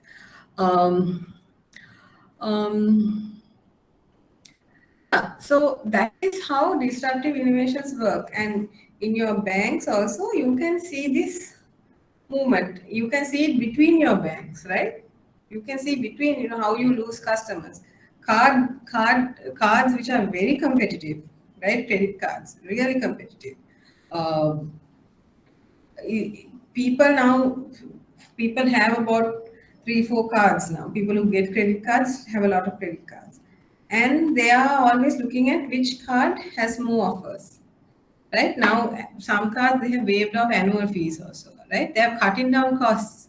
Cards which were considered exclusive, right, are now they are in the mainstream market. They are cutting down costs. They are saying, okay, no annual fees, no joining fees, no that, nothing extended credit periods. So many. Then fuel, what is that? Reimbursements. So many discounts they are giving. So what? When they are giving discounts, that means the overall the price is coming down in the market because of competition, because the others who have joined the market are competing, right? So the incumbents have to compete as well, or they perish. Right? Why is it important to understand disruptive innovation? So disruption is a process. The term disruptive innovation is misleading when it is used to refer to a product or service at one fixed point rather than to the evolution of that product or service over time. Because disruption can take time. Incumbents frequently overlook disruptors, right? So example is the mini computers versus mainframes. So mini computers are the personal computers, the smaller computers that we have, right? Netflix versus DVD and TV stations. So even TV stations now, I know a lot of people who hardly watch TV, and they just watch Netflix and probably YouTube or some lot of the local programs they will watch on YouTube. Um, so how have the TV stations responded? How have the TV stations? What is? How do TV stations earn money?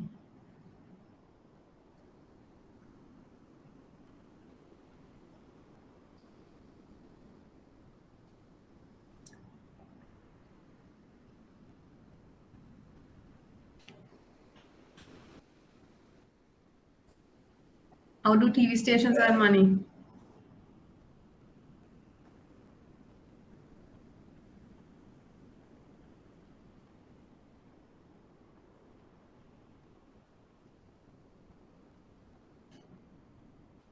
Anyone? How do TV stations earn money?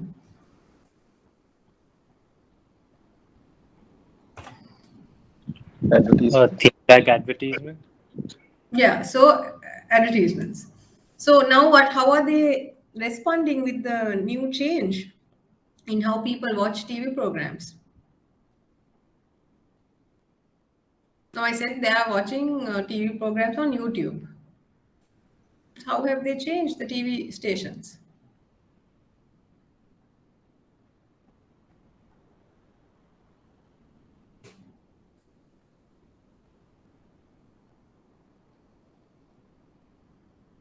Do you all still watch TV on TV?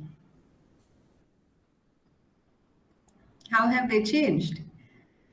They have their own like YouTube platforms too. Yeah, so all the TV stations have their YouTube channels, and they also have live stream. I think almost all of them have live stream for the international viewers as well, because there's a big diaspora as well, and they advertise on YouTube. So the advertising packages include social media based packages. I mean, now the TV advertising, TV, radio, even the radio stations are on YouTube. So even radio interviews, radio shows are all online and they're live streamed, and then you can go back and watch it also. So the when they sell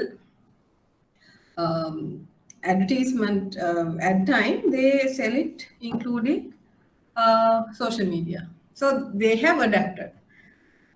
DVDs, of course, I don't know what happened. I think those shops pretty much closed. Of course, there are still some. I go and buy DVDs. I go and buy CDs. I think like music CDs. I go and buy, but not DVDs because now the computers don't have inbuilt. So that's another interesting thing. With these changes, the uh, the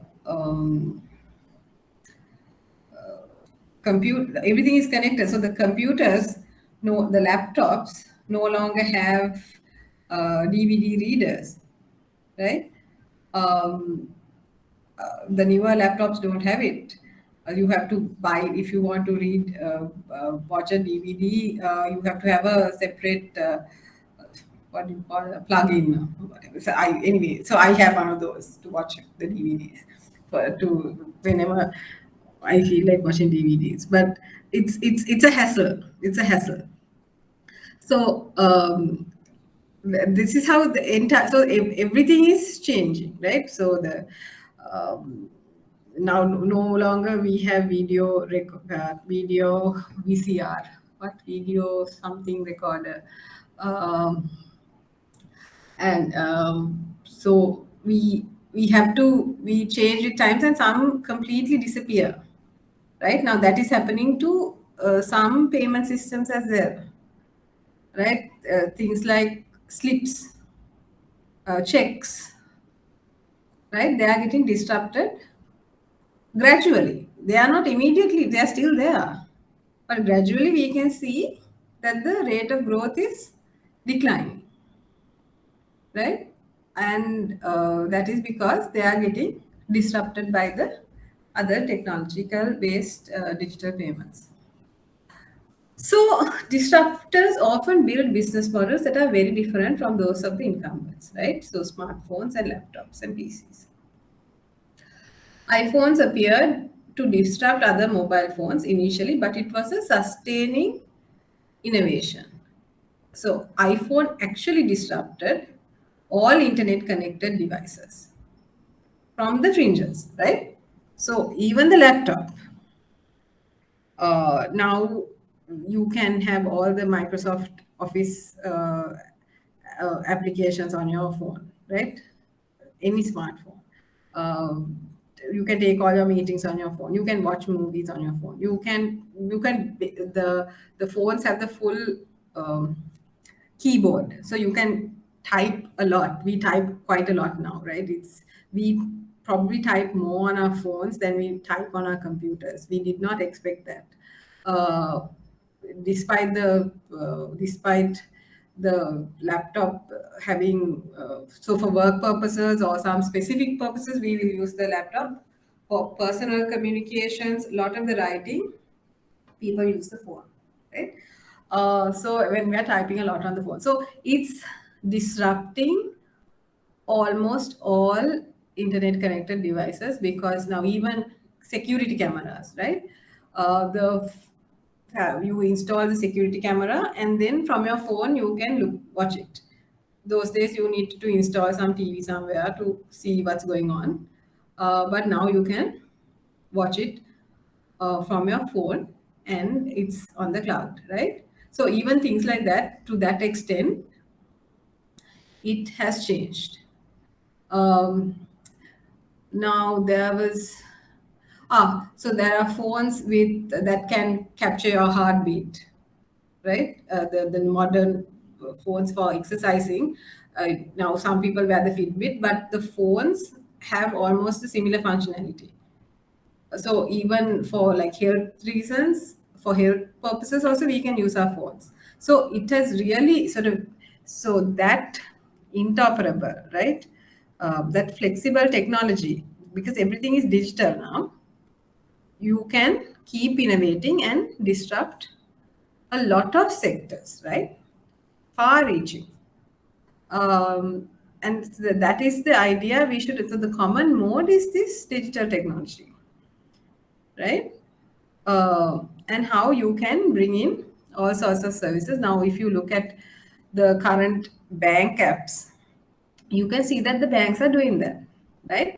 Those days, bank apps very simple, very boring. Just you can see your account. You can sometimes transfer money. It was really dull. But now, the bank app itself, you can make payments. You can open FDs. You can cancel FDs. There are so many services that the bank app itself provides, linking to other services as well, right? Some disruptive innovations don't succeed and some don't, right? Now, that is another important thing to remember. Like any business, this is not becoming disruptive innovation is not easy, right? That is one important thing to remember. Lot of people want to innovate. If you go, there are so many startups, right? There are so many, we learned that word last time, the word startups. But very few grow into big businesses, right? It's not an easy journey. Now, even established companies, it can go the other way, right? Now, a successful innovation was Google, right? Now, there was AOL and there's even Yahoo. Yahoo was very successful, right? But now Google has taken over the entire internet search, Gmail, then cloud services. They've just taken up the whole maps. They've just taken up that entire industry, right? It's become the giant, right? Though Microsoft has tried to have Internet Explorer, then now Edge is still not picking up, right? Google has just, it came in as an innovative company, and it has just become the real success story, right? By calling every business success as disruption, companies that rise to the top in different ways will be seen as sources of insight into a common strategy for succeeding. This creates a danger, right? Managers may mix and match behaviors that are very likely inconsistent with one another and thus unlikely to yield the hoped for results, right? Um, the mantra disrupt or be disrupted can misguide us. Incumbent companies do need to respond to disruption if it is, but they should not overreact by instead they should continue to strengthen relationships by investing in sustaining innovations. Now this is very important, right? Now, as I said, though you get disrupted, you don't disappear, right? Now, though easy caches are still there, right? People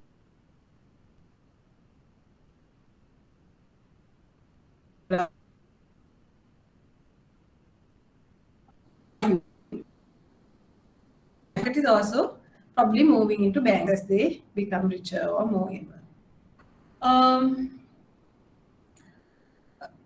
Same with, let's say, the digital wallet or cards or whatever.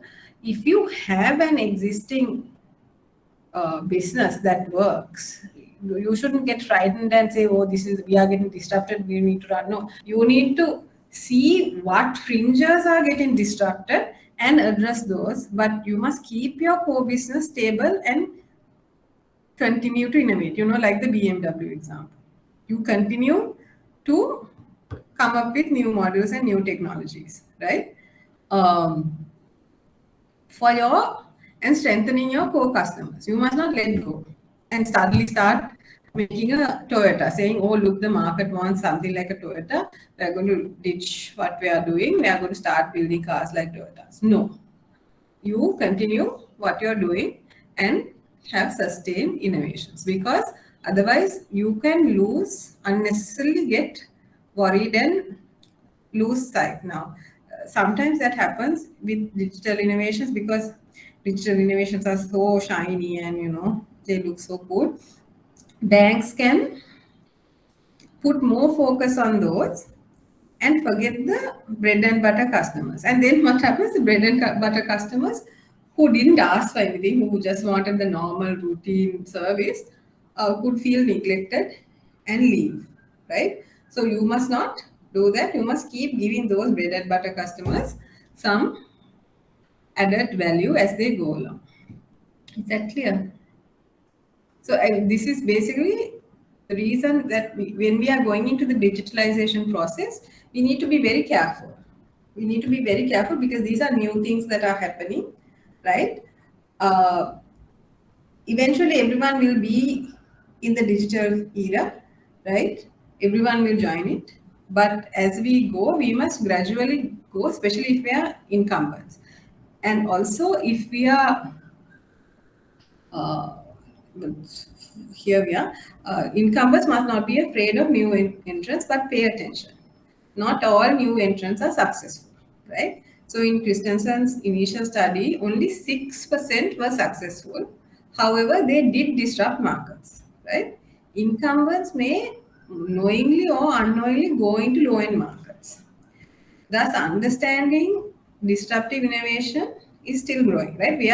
It's not like a fixed thing, right? Because this level of disruption we are seeing now because of this widespread adoption of digital technology, right? So everyone coming into this new platform and suddenly being able to access markets they couldn't access that easily before. Those days, if you had to access such a wide market, you had to go from door to door, or go to the market or something and promote it, or spend a lot on advertising.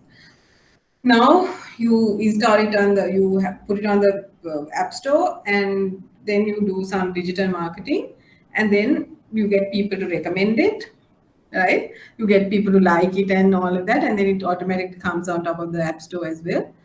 And then you can get your market. So the way the business happens is completely different. In same way, the other way around, if there is some mistake, the customers can take you down. They can destroy you as well with like giving bad reviews, reporting your app, reporting your service.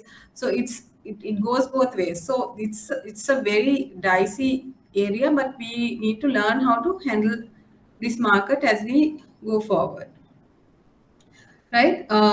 So these are the sources. And what I wanted to say about disruptions not being successful, it's very common, right? Especially in financial services, because now with the now if you look at if you go and talk to someone who's been in an incubator like Hatch or whatever, you can ask them how many payment apps have come up, right? And then ask how many are still there, how many made it to market, right? If you look at those numbers, it will be quite interesting because not everyone can disrupt, not everyone can even get into the market because you have to meet a lot of technological and regulatory requirements. And when you are trying to innovate with all that, it becomes challenging. And also things like payments or financial services, they are on trust, right? So gaining trust of not only the incumbents, even the new customers is very difficult, right? And the other thing is it's habit, right? So people need to want to sort of, if there is no habit involved, change in the habit is very difficult, right? So that is also a point to remember. So you can have a great technological innovation, but there are a lot of factors, a lot of marketing, a lot of hard work, a lot of legwork involved in actually disrupting, right? um, because also nowadays it's more difficult because there are a lot of companies trying to disrupt. So a lot of copying, a lot of fragmentation of the market because many trying to give the same service, right? When you're trying to, so you can see sometimes people will have about 4 5 payment apps on their phones. So when the app people are looking at the number of downloads, they have high number of downloads, but when you look at the use, it is less because even though the customer has 4 apps downloaded, they're probably only using one, right? So the other 3, they have downloads but they don't have usage, right? So if you don't have usage, you're not making money. So which means they kind of will become vital elephants if they don't innovate and get new customers and provide new services.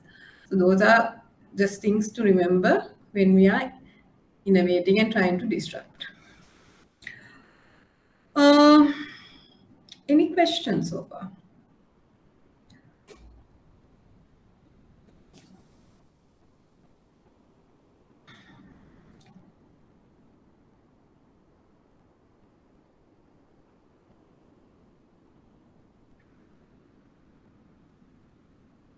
Any questions?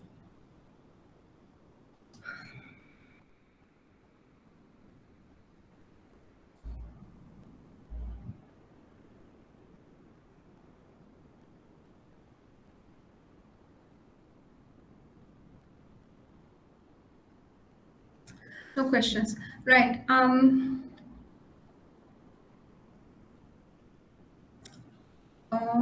Okay. So there is another video here. You can take a look at that. I've sent this presentation to Kalinga. So I hope he has uploaded it. I sent it before the lecture, so I hope it has uploaded it. You can check this video out as well. Go to the Christensen Institute. Christensen died, I think, last year or so, unfortunately. But he has very insightful work on innovation and technological innovation, not only from digital technologies, how any technological industry, how they have disrupted, and some of them how they haven't. So it's it's good to have some knowledge on these things, because as you all go forward, you know, for your work, for as managers, um, to identify these new trends, to understand, to really apply these and see what's going on in the environment. I think that's a good place to start. So we have finished this lecture. I have another part on, now we've been looking at banks and technology. So I am going to discuss how banks are this low-end new market hold disruption, how banks are getting disrupted, right? We have one or more.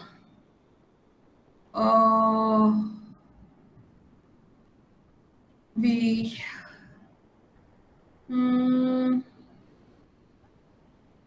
let's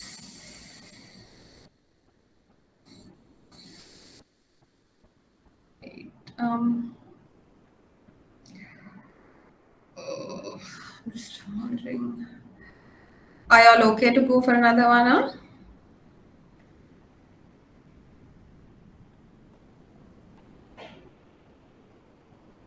Up to you, Miss. Anything. I don't know.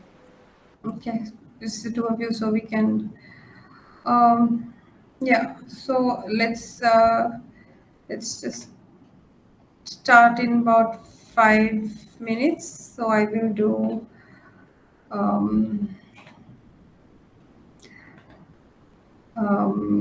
open banking, digital banks, and challenger banks. Right, we'll do that. I think we might be able to complete that today. Yeah, so next time we can go into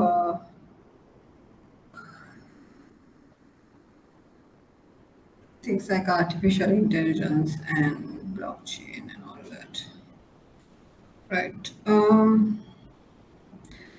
Okay, so give me about 2-3 minutes. I'll just have some water and we can return. We can start again.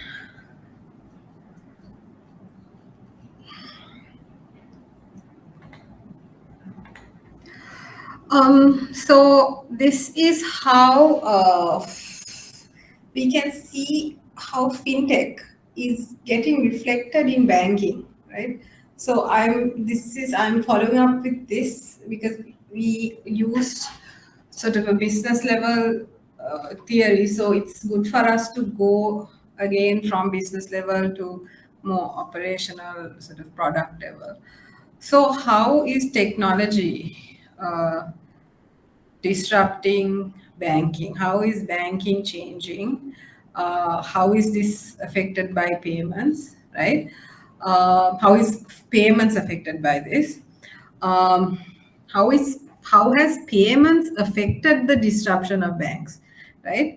So a lot of angles to look at. So what is open banking? So open banking is a practice of banking that provides third-party financial service providers open access to consumer banking transactions and other financial data from banks to sorry. Have you shared the screen? Oh, I haven't. Sorry. Yeah. Oh, yes, I haven't. Sorry. Thanks.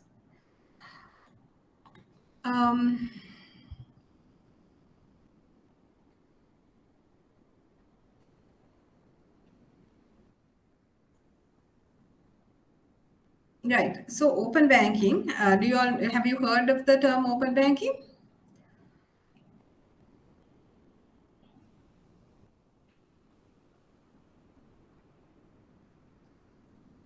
Okay, if you haven't heard of the term open banking is not where the bank is open. Banks can open, close, but open from the sense of the technological sense of open, right? Now, in technological systems, you have opened and closed systems. Now, a lot of the older systems, we learned this in the first few lectures, I think, where they were closed systems. So, one bank, it's a closed system. It is closed. It is limited to that bank. So you have some mainframe system, you have a core banking system, and that is not interconnected with other banks, right? Or not interconnected with the outside world. It is for the bank itself, right? And then when interbank systems were created, there were special links created and special systems that were connected. And still, the banks are still closed, right? And so they will send another batch file. They will upload a batch file into the interbank system, right? Their system is still closed, right?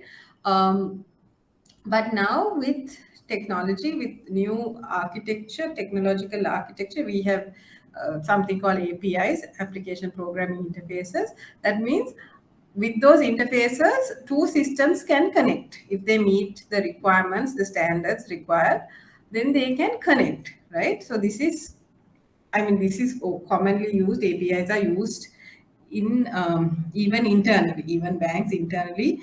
Let's say the card center and core banking can have APIs and share their information, right? And directly connect. Now, for instance, my bank, I can pay the credit card bill now, the credit card bill issued by my bank directly from my bank account, right?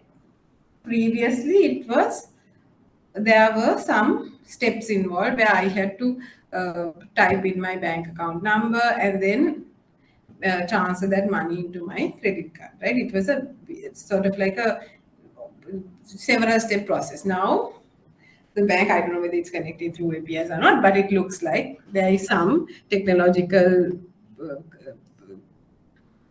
connection that is going on where I can just automatically make the payment, right? And immediately my bank account balance is also reduced, right? And the credit card balance is also showing as new, right? So something they have, I don't know whether there is some back-end advancement or it's just they are showing me the customer outside. But anyway, it looks like there is some development. So open means giving access, right? Giving access. Now, open banking is you're giving access to your banking information to third parties, right? You're having the bank and you're giving access to consumer banking transaction financial data from banks and unbanked financial institutions through APIs, right? They're known as open banking data, right? Open banking allows networking of accounts and data across institutions, right? For use by consumers, financial institutions, and third parties, right? It's a source of major innovation that is reshaping the banking industry, right? Now, the origin of open banking is in the EU and the UK, right? So from about 2012, 13 onwards, there was a lot of fintech. There was like a fintech revolution in that region, right? EU and UK. And fintechs wanted to like make payments easier. It came from payments. That's why I said how payments affected banking, right? So all these payment fintechs wanted to come up with innovations that made paying easy and transacting easy, transferring money easy. But then they realized that they were at the mercy of the banks, right? And the banks were not sharing their data. They were not sharing their customer data. There were anyway, customer data was you can't share it without consent. Banks had a lot of legacy systems that couldn't connect with all these fintechs who were like small people with like some apps or something. So it was too risky to expose them anyway. So there was a big like fight, right? It was a big fight between the banks and the fintechs. And in the UK, there is a competition regulator as well, in the EU as well. So basically, access to financial services, they keep trying to reduce the banks' access. Banks make it more competitive because banks kind of have like a monopoly going on. So, and with after the financial crisis, the banks had lost credibility, and they were not quite popular either. So there was this huge fight, and then came the payment services directive. First one was allowing third parties to connect, but PSD2, right, was the main change that allowed open banking, that allowed payment service providers, that regulate the law was allowing third parties to connect to banks and get customers' data so that they can provide customers with more financial services that the banks were not forthcoming or not providing so much, right? So PSD2 was implemented in 2019, and open banking has become an international standard adopted in many countries with some context-specific variations, right? So it became a thing. They created it with all this fighting. And in the UK, there was something called the Open Data Institute, and through that also open banking was proposed. Because what they were saying was the banks are holding so much customer data, but they are not doing anything with it, nor are they allowing anyone else to use it and give customers service. Right? That was their argument. That was pretty much their argument. And so after a lot of to and fro fighting, they managed to open it. And world over, so Europe and UK have been sort of the forerunners. It may a lot to do with the UK as well, because the UK had a very very vibrant financial industry. Because there's a lot of innovation, it allows a lot of innovation. So a lot of pressure came from them, and this has become sort of a global standard now. Right. So how does closed banking and open banking work? So closed banking, customer, bank. So the bank is what provides all the information, right? Now open banking, you have third parties. Now the information can flow both ways. Customer is also connecting to third parties and getting information.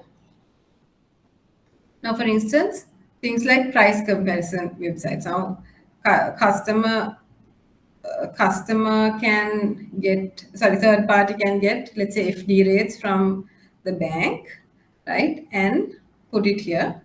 Then customer can go to this site and either make a selection and go via this person to the bank or directly to the bank. So this is all, everyone can connect through APIs and provide all sorts of services, right? So this is allowed. Basically, the crux of the PSD, the Payment Service Directive 2 was that it allowed consent-based sharing of customer data, which is primarily in the bank, right? This data is in the bank. The bank is the one holding. So accessing banks online before and after open banking, right? So without open banking, you have, let's say, two banking apps, and then you access your bank, right? In when you have open banking, the fintech app, you can give consent to the fintech app to access your banks via API and then do all your banking through that, right? So the fintech app can sometimes be an app where that that collates all your different bank accounts to one place, right? So then you can do all your budgeting, your transferring, rate comparisons, everything you can do on that fintech app. And all your all your bank accounts are held in the same place, and you can operate all of them through that single fintech app, right? So you don't have to go to two apps to see. Let's see what this video is.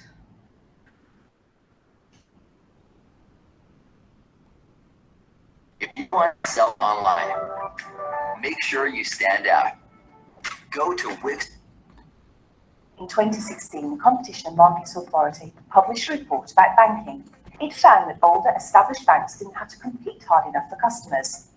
Newer, small banks were finding it difficult to access the market and to grow, which meant customers weren't given enough choice or control over their money or financial information. So, open banking was born to transform the way customers bank online. Open banking aims to re-energize banking by making it easier for customers and small to medium-sized businesses to give access to their transaction data, compare accounts, and access new products. So how does it work? Open banking allows you to give consent to regulated third-party providers to securely access your bank transaction history or to make payments. You could give consent to a regulated price comparison website to access your current account transaction history to find a better account or overdraft for you based on your actual spending. Or for businesses, you could give access to your business bank account transactions, which could make accounting easier or speed up the process of applying for a loan. Open banking could help you move, manage, and make more of your money. You are always in control of what transaction information you choose to allow access to, and you can stop access to your data at any time. So here's an example of how open banking could improve the way you manage your money. Let's say you want an overview of all of your accounts with multiple banks in one app. You choose a money manager app from a regulated third-party provider which uses open banking. The app asks if it can access your account and transaction data safely and securely with open banking. If you consent to this, you'll be redirected to your own bank's website, where you'll log into your online banking as usual. Your login details stay private and are never shared with the Money Manager app. Your bank will ask you to verify it's you and confirm you're happy to give the Money Manager app access to your data, what type of data, and for how long. You'll then be redirected back to the Money Manager app. The Money Manager app can now analyze your account transaction information to show you how much you're spending and on what types of things, which could help you manage your money more easily and effectively. Open banking has been designed to be safe and secure for customers. Every third-party provider enrolled in open banking is regulated by the FCA or a European equivalent and must comply with data protection laws. Plus, with open banking, you'll never be asked to share your password or login details. Your data is encrypted and you are in control of who has access to your transaction data and for how long. It's safe, it's secure, it's revolutionizing the way we manage our money. It's open banking.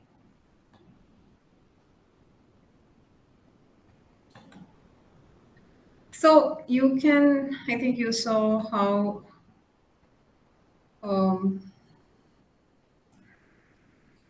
open banking, what exactly, so that video actually captures high level what the law is. So you don't, the law in the EU and on the PSD2, you can't, so the regulations made sure that it sets the standards for sharing, right? So what are the laws for sharing data? So that's why all the data is encrypted. You can't share your password. You don't share your passwords with the third party.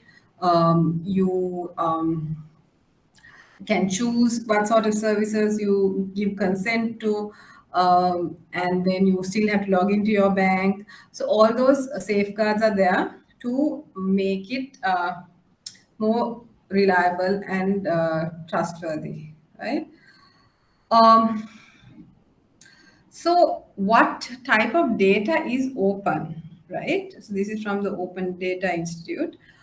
So in the banking sector, there is small data, like specific types of data, and then there is going to big data, right?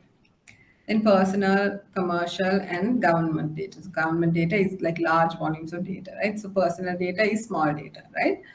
So the types of data which is open, okay? So big data, government data are generally open license. That is, anyone can access them, right? Then as we go this way, we can see the openness reduces, right? Now things like employment contracts, sales reports,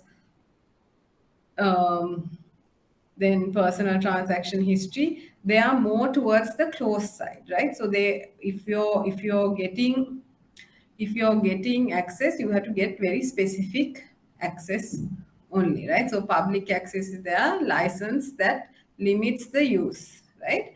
So there are types of data. So we have to be very careful when we are going into open banking. We need to know what sort of data are we going to share, what sort of data can we share, what sort of data should we not share. This is the types of data that are generally available, not only in account specific, but across in a bank, what sort of data are generated, right? And then what levels of access should they have.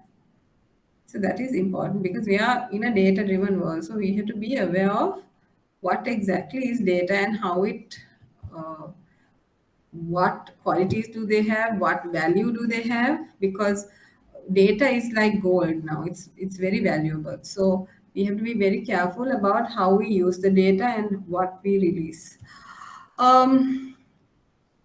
Key terms in the PSD2 open banking, right? So this is from the UK glossary. So there's the user, right? This is the person who makes use of the payment service in capacity of either payer, payee, or both, right? Then there's a payment service provider, right? That carries out a regulated payment service, right? Then there's a character called the third party provider. It's an authorized third party that provides a link between banks and merchants. Customers can allow third parties to access multiple banks. However, banks are the gatekeepers of customer data. That is very important. The burden of securing the customer data is still with the banks, right? And banks weren't very happy with this whole situation because they're like, we have to spend all this money to take care of customer data, and someone is coming and making use of it and making money. But because of that, open doesn't mean free, right? It doesn't necessarily mean free. To get the access, you have to pay. Open API or public API is a free to use, publicly available programming interface that provides developers with programmatic access with proprietary software applications, right? So though this is free to use and publicly available, it's not free of charge, right? You're free to use it once it's available, but there is generally a business model involved, right? That is somewhere down the line, the bank is getting some money. So then key terms again, account service provider, account information service provider, right? So there's two models. One is the payment service provider, right? That is getting access for the payment. And then the other one is account information service provider. Now that is when this money management app that we saw in the video, that is for account information service provider, provides an aggregated view of all accounts and past transactions that a customer has with different banks, right? To provide with this view to the customer, the account service provider, account information service provider should have authorization from the customer to view the corresponding transaction and balance information of all payment accounts, right? So this is very important. This is the video that we saw earlier. There is a demo that I've included. This is from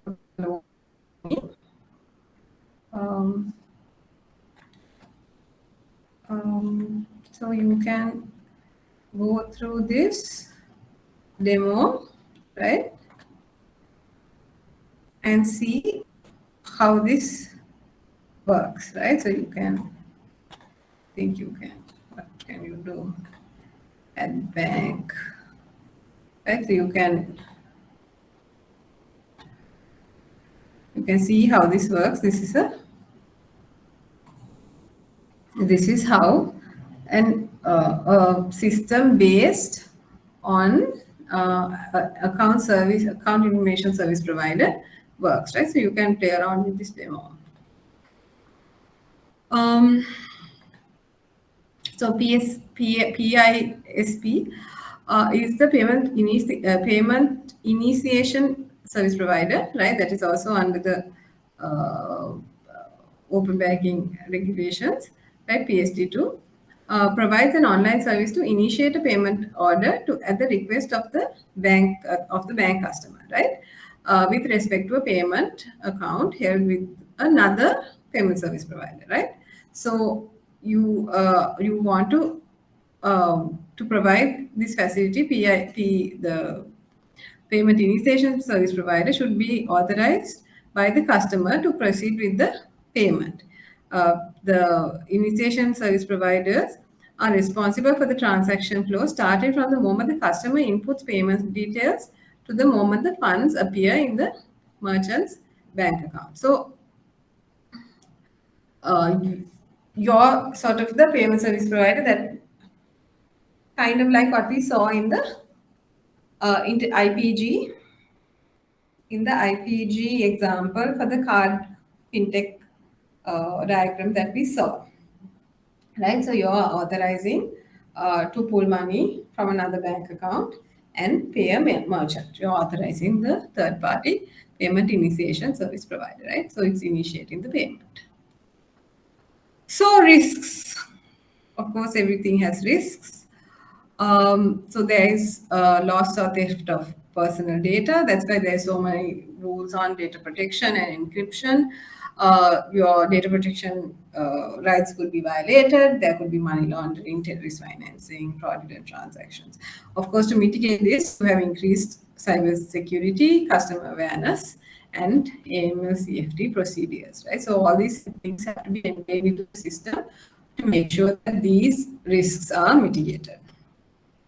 So countries with open banking frameworks, this was downloaded last year. I couldn't find a more updated one.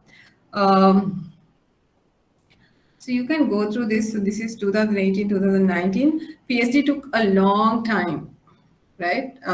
They gave about 2 years initially for them to implement it, but it took a long time for banks to come up with the APIs that the third parties could use. What happened was the banks had a lot of legacy systems, right? So to be able to have APIs that can connect to the customers, the core banking systems without the whole system crashing, that took a long time, right? So we can see variations of this regulatory requirements in force, so the darker blue, so India, Australia, regulations are under development, and then facilitating roles, and then industry initiatives and regulatory interests. Now in Sri Lanka also, we are not covered here, but we also have a open banking framework going on, right? So this is that.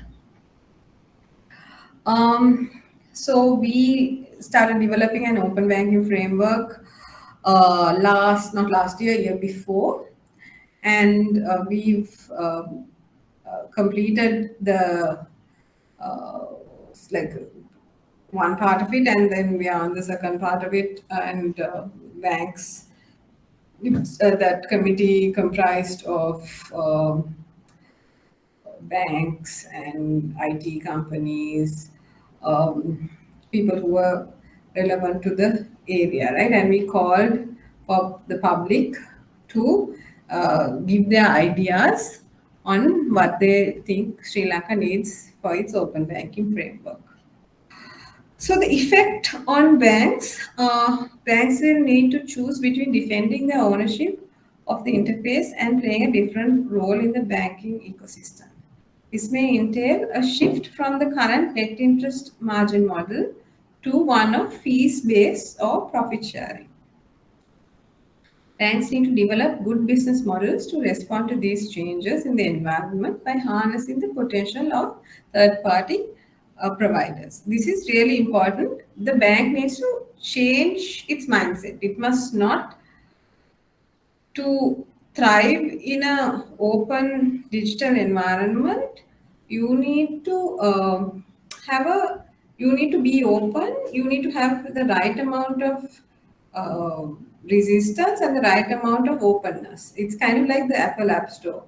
You need to put in rules, but you also need to create an environment where third parties will come and create new and innovative services. And then when such is available, then people will buy the iPhone, right?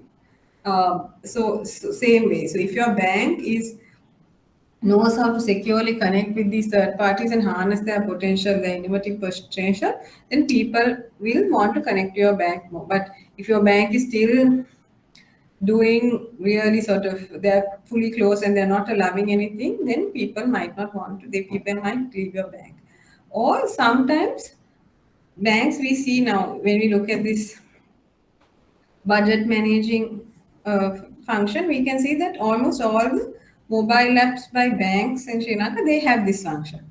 So they are now preempting this disposition by a third party by doing it themselves, right? So they are integrating forwards. Next we have, so that is open banking. Any questions on open banking?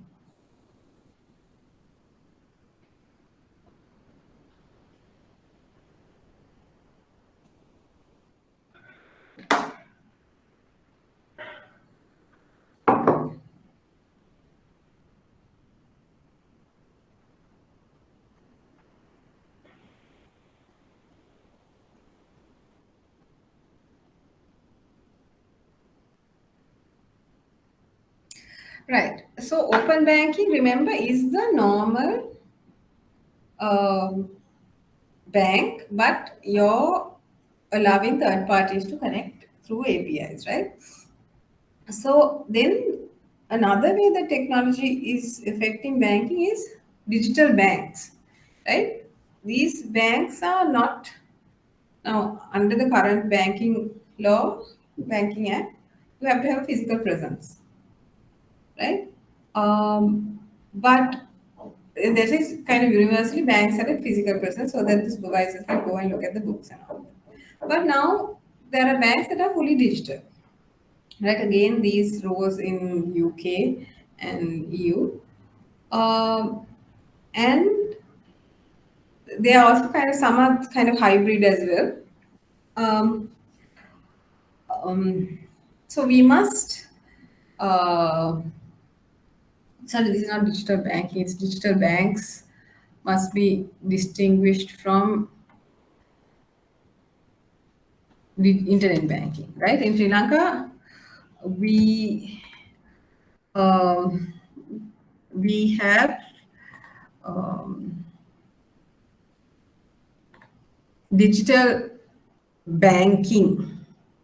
We don't have any digital banks. That's an important thing. All our banks are physical banks, right? So we have, and they have internet banking. Some of them call it digital banking, but it is internet banking. We don't have any digital banks as such. We don't have pure digital banks. We have sort of hybrids. Some banks that are trying to become hybrids, right? Meaning customers can open accounts without coming to the bank. When all those things come together, then it kind of becomes a digital bank, right? These emerge with the rise of fintech. Target market is mainly youth and digital natives. They generally don't have a physical presence and engage completely online with customers, right?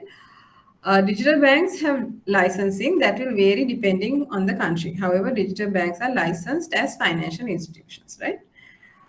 Digital banks are able to have low-cost business models and therefore target underserved markets. Again, we are coming to the underserved market here, such as the informal sector and those without a fixed income, right?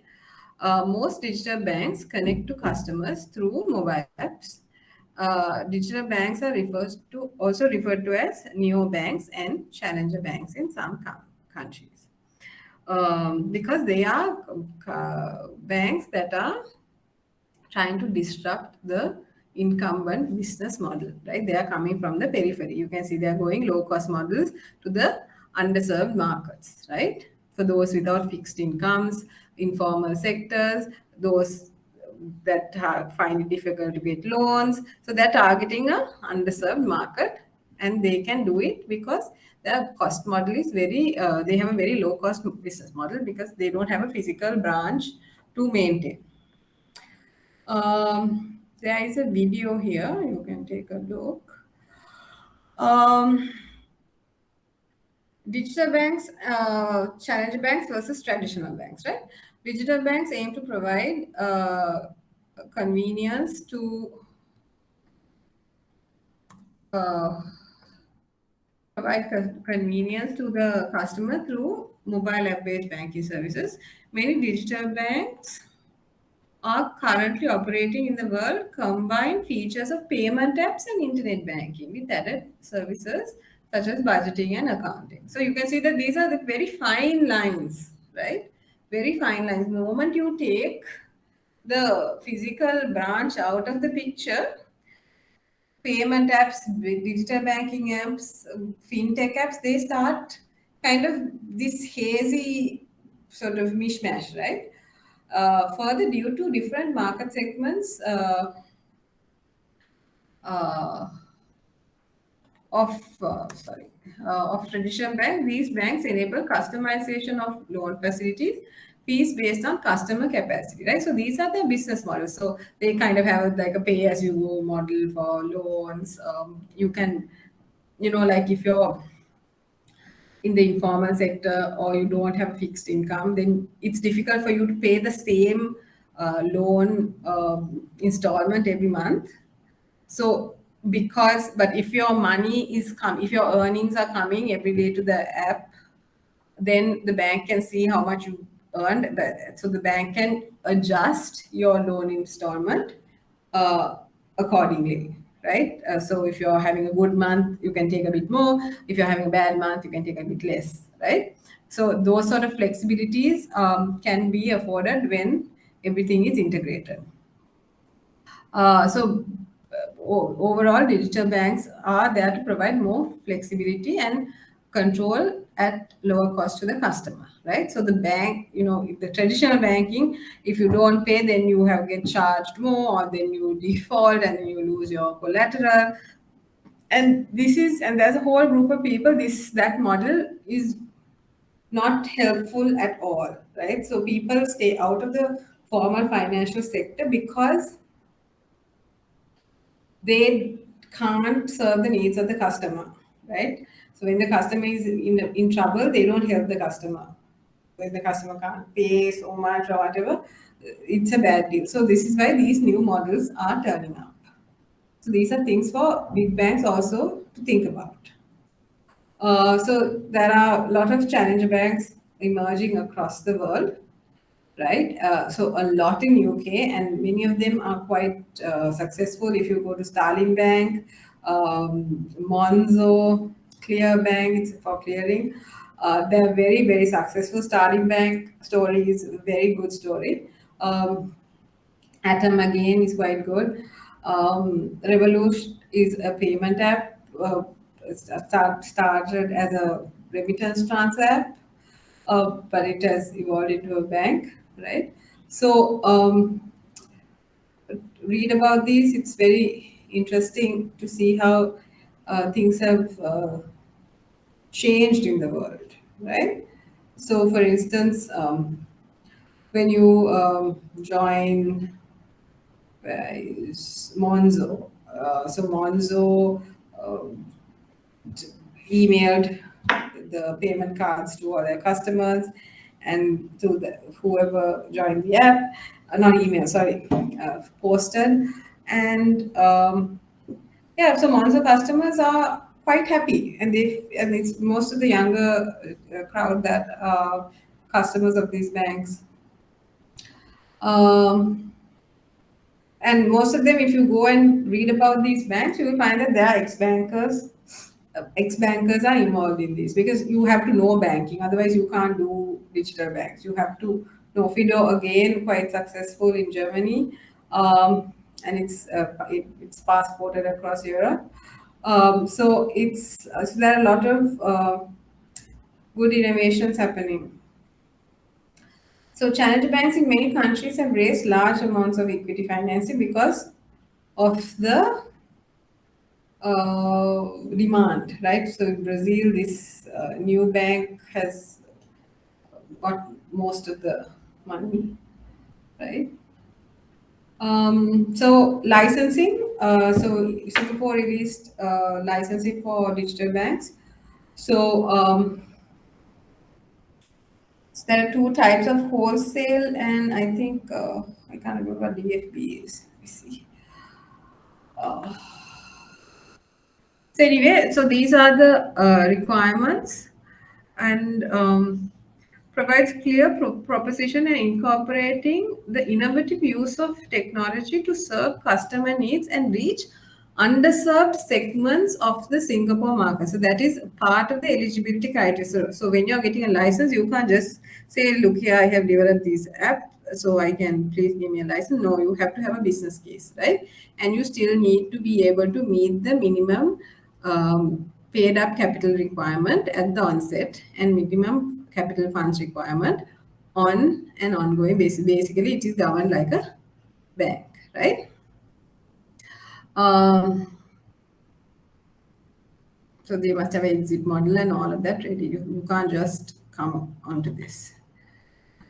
So yeah, so this is the licensing regime for banks, countries that have licensing regimes. So banks, challenger banks are, so the term challenger banks are actually originally the word challenger banks are for banks that challenge the established banks in the UK, right? So this word came from the UK. That are Barclays, Lloyds, HSBC, and NatWest, right? So those are the four big banks. They were called the Big Four. So challenger banks are those that came to challenge these four big banks, right? So these challenger banks are either fully digital or with branches like mixed. And increasingly, the term was used for digital banks because in every country, these digital banks were challenging the incumbents, right? So how have traditional banks responded? Digital banks can be a direct threat to traditional banks, especially as more digital natives enter the market, right? Therefore, traditional banks need to respond by presenting all digital banking services to new customers. However, banks need to develop the competence to provide regulatory compliant and secure banking services digitally to maintain the trust of new customers.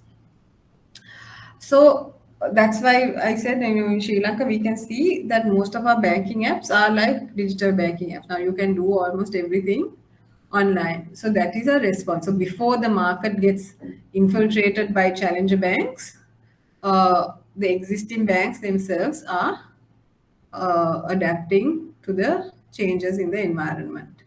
Any questions?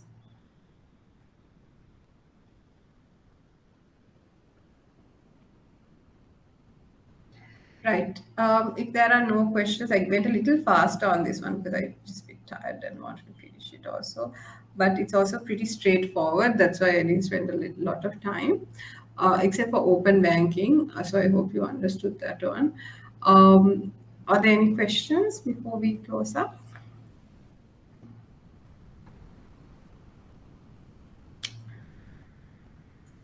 Right. If there are none, then we can stop for today.